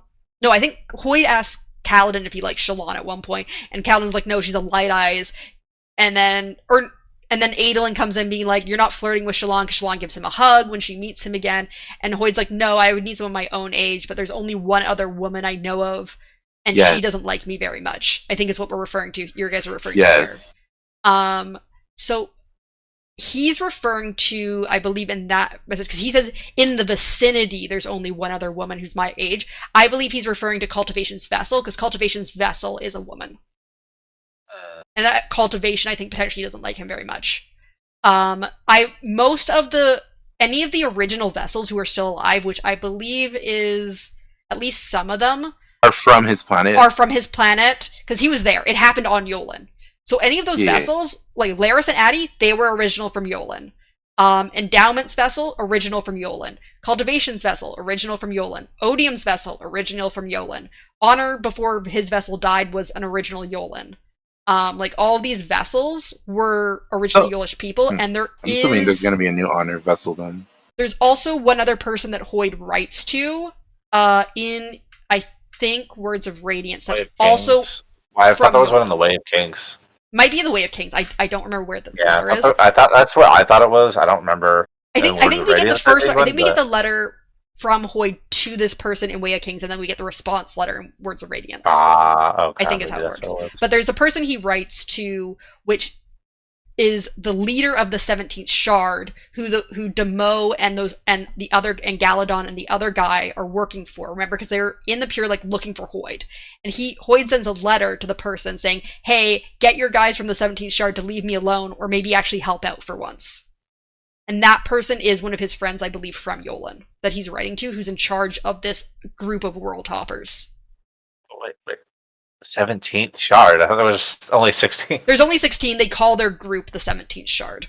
Oh, okay. Yeah. I was like, wait, what? Yeah, their group is called that. And so the person he's writing to, who's like in charge of that group, is also from Yolen, and I think might actually currently be on Yolen. I think he might have been saying that letter to Yolen. I don't remember. Yolen might still be around. Yolen is still around, but I believe Chris specifically mentions how it's hidden. I don't think people can actually get to Yolen currently. It's somehow like hidden within the cognitive realm. Like you can't like find it easily or like at all. It's totally Laugh Tale from One Piece. Got it. Okay. The One Piece is here somewhere, but we'll never know. Do we want to do It's 3 already. I know. Do we want to do our book overview questions? Because we still have to do our trailer for Lost Metal. We want to. Oh my god. I told you my theory was going to be long. Yep. Alright, first of all, what do you guys think? Your theory ended like 10 tangents ago. Yeah, no, true. And then we have more of that. What did you guys think of Bands of Mourning overall? It was a good book. That's alright. How would you rate it compared to the other Era 2 books, like compared to Alloy of Law and Shadows of Self? I think it's better than the other two of this era. That's just because it came up with it had a hook that I didn't see coming. What did you think, Darkness? These are gonna be below all the other Mistborn books. But I'm saying like in the three. Yeah, I agree with that. But of these 3, how would you rate it? This one in specific? In this era, yeah. I'm gonna keep it in order. Oh wow, really? Oh, okay. Only because I do like the masked people. The Southerners, whatever. Oh, so you mean like order is in like Bands of Mourning first, and then Shadows of Self, then Alloy of Law? Yes. Okay, so the reverse order. The way you said it is in the order we read it. In the order we read it. So first, second, third book. Confused. So you think the best one? So you're thinking the one we read so far, like the one right now that we just finished. Okay, so yeah, the most recent you find is the 3, 2, 1. Got it. Yeah, I definitely also like them best in order. I think Lost Metal is my favorite, then Bands of Mourning, then Shadows of Self, then Alloy of Law. I mean, to be honest, I think this is the only of these 3 that I like. So the other ones were annoying. But I feel like the 4th one is going to be where I like, because I like. I don't know why, but I do find this era a lot more annoying than the other ones. Same. Yeah, I wasn't the biggest fan of the setting of this era personally, but I do like Bands of Mourning, and then Lost Metal, as I'm sure you're expecting, is going to go a bit more into more like intense, like actual like interesting investiture like stuff, and not just like, oh, we're just fighting random criminals. Yeah. I think I'm ready for them to go. Uncle. Sorry, would you say, Darkness? I said I think I'm ready for them to go. To be done with Wax and Wayne? Die. Yeah, let Yeah, me die. I need a couple hundred years to pass, and them to pass away, and just Yep. And then Move on we to go the next. into a better fucking era. Alright, so No disrespect, but like, Are you this is gonna not my era. ask us if we wanna go into the next era after Lost Metal, or no, because it's not are you out yet. gonna? We're going into. I'm assuming. Oh, based on it's what, not. Oh, okay. no, it's not out yet. He's writing it currently, I believe, the next era. Oh, okay, gotcha. I'm my two options for after Lost Meadow were going to be Oathbringer and Tress of the Emerald Sea, but I'm expecting you guys are wanting to go back to Stormlight and Oathbringer. Yes, I want to go back to seeing if Callan dies in book 3. Yeah. No. Yeah, I was expecting us to go to Oathbringer next, just based on like what you guys have been saying over Mistborn Era 2. So that's where I was expecting we're going after this is Oathbringer. They're trying to stress me the fuck out, honestly. Okay, so let's quickly end this episode so we can do our trailer for the next one. Because Oh my god, what if so Calden's gonna pull a fucking wax, bro? Yeah, die and come back. Yeah. or a Kelsier. No, not wax. Sure, he's not going to pull a Lord Ruler and fully die and go into the Beyond. No. No, he would never. All right, let's. You think he's gonna leave all these other bitches behind? All right, I'm going to quickly end this episode. So thank you to Hubris, Calden dies in book 3, Kyle, and our new Patreon, Danny the Spoon Lord, for being our Patreons. Spoon That's Lord. okay. They're the Spoon Nice. Lord. Thank you, and we're going to be going straight into our trailer for Lost Metal. Bye. Bye. Bye.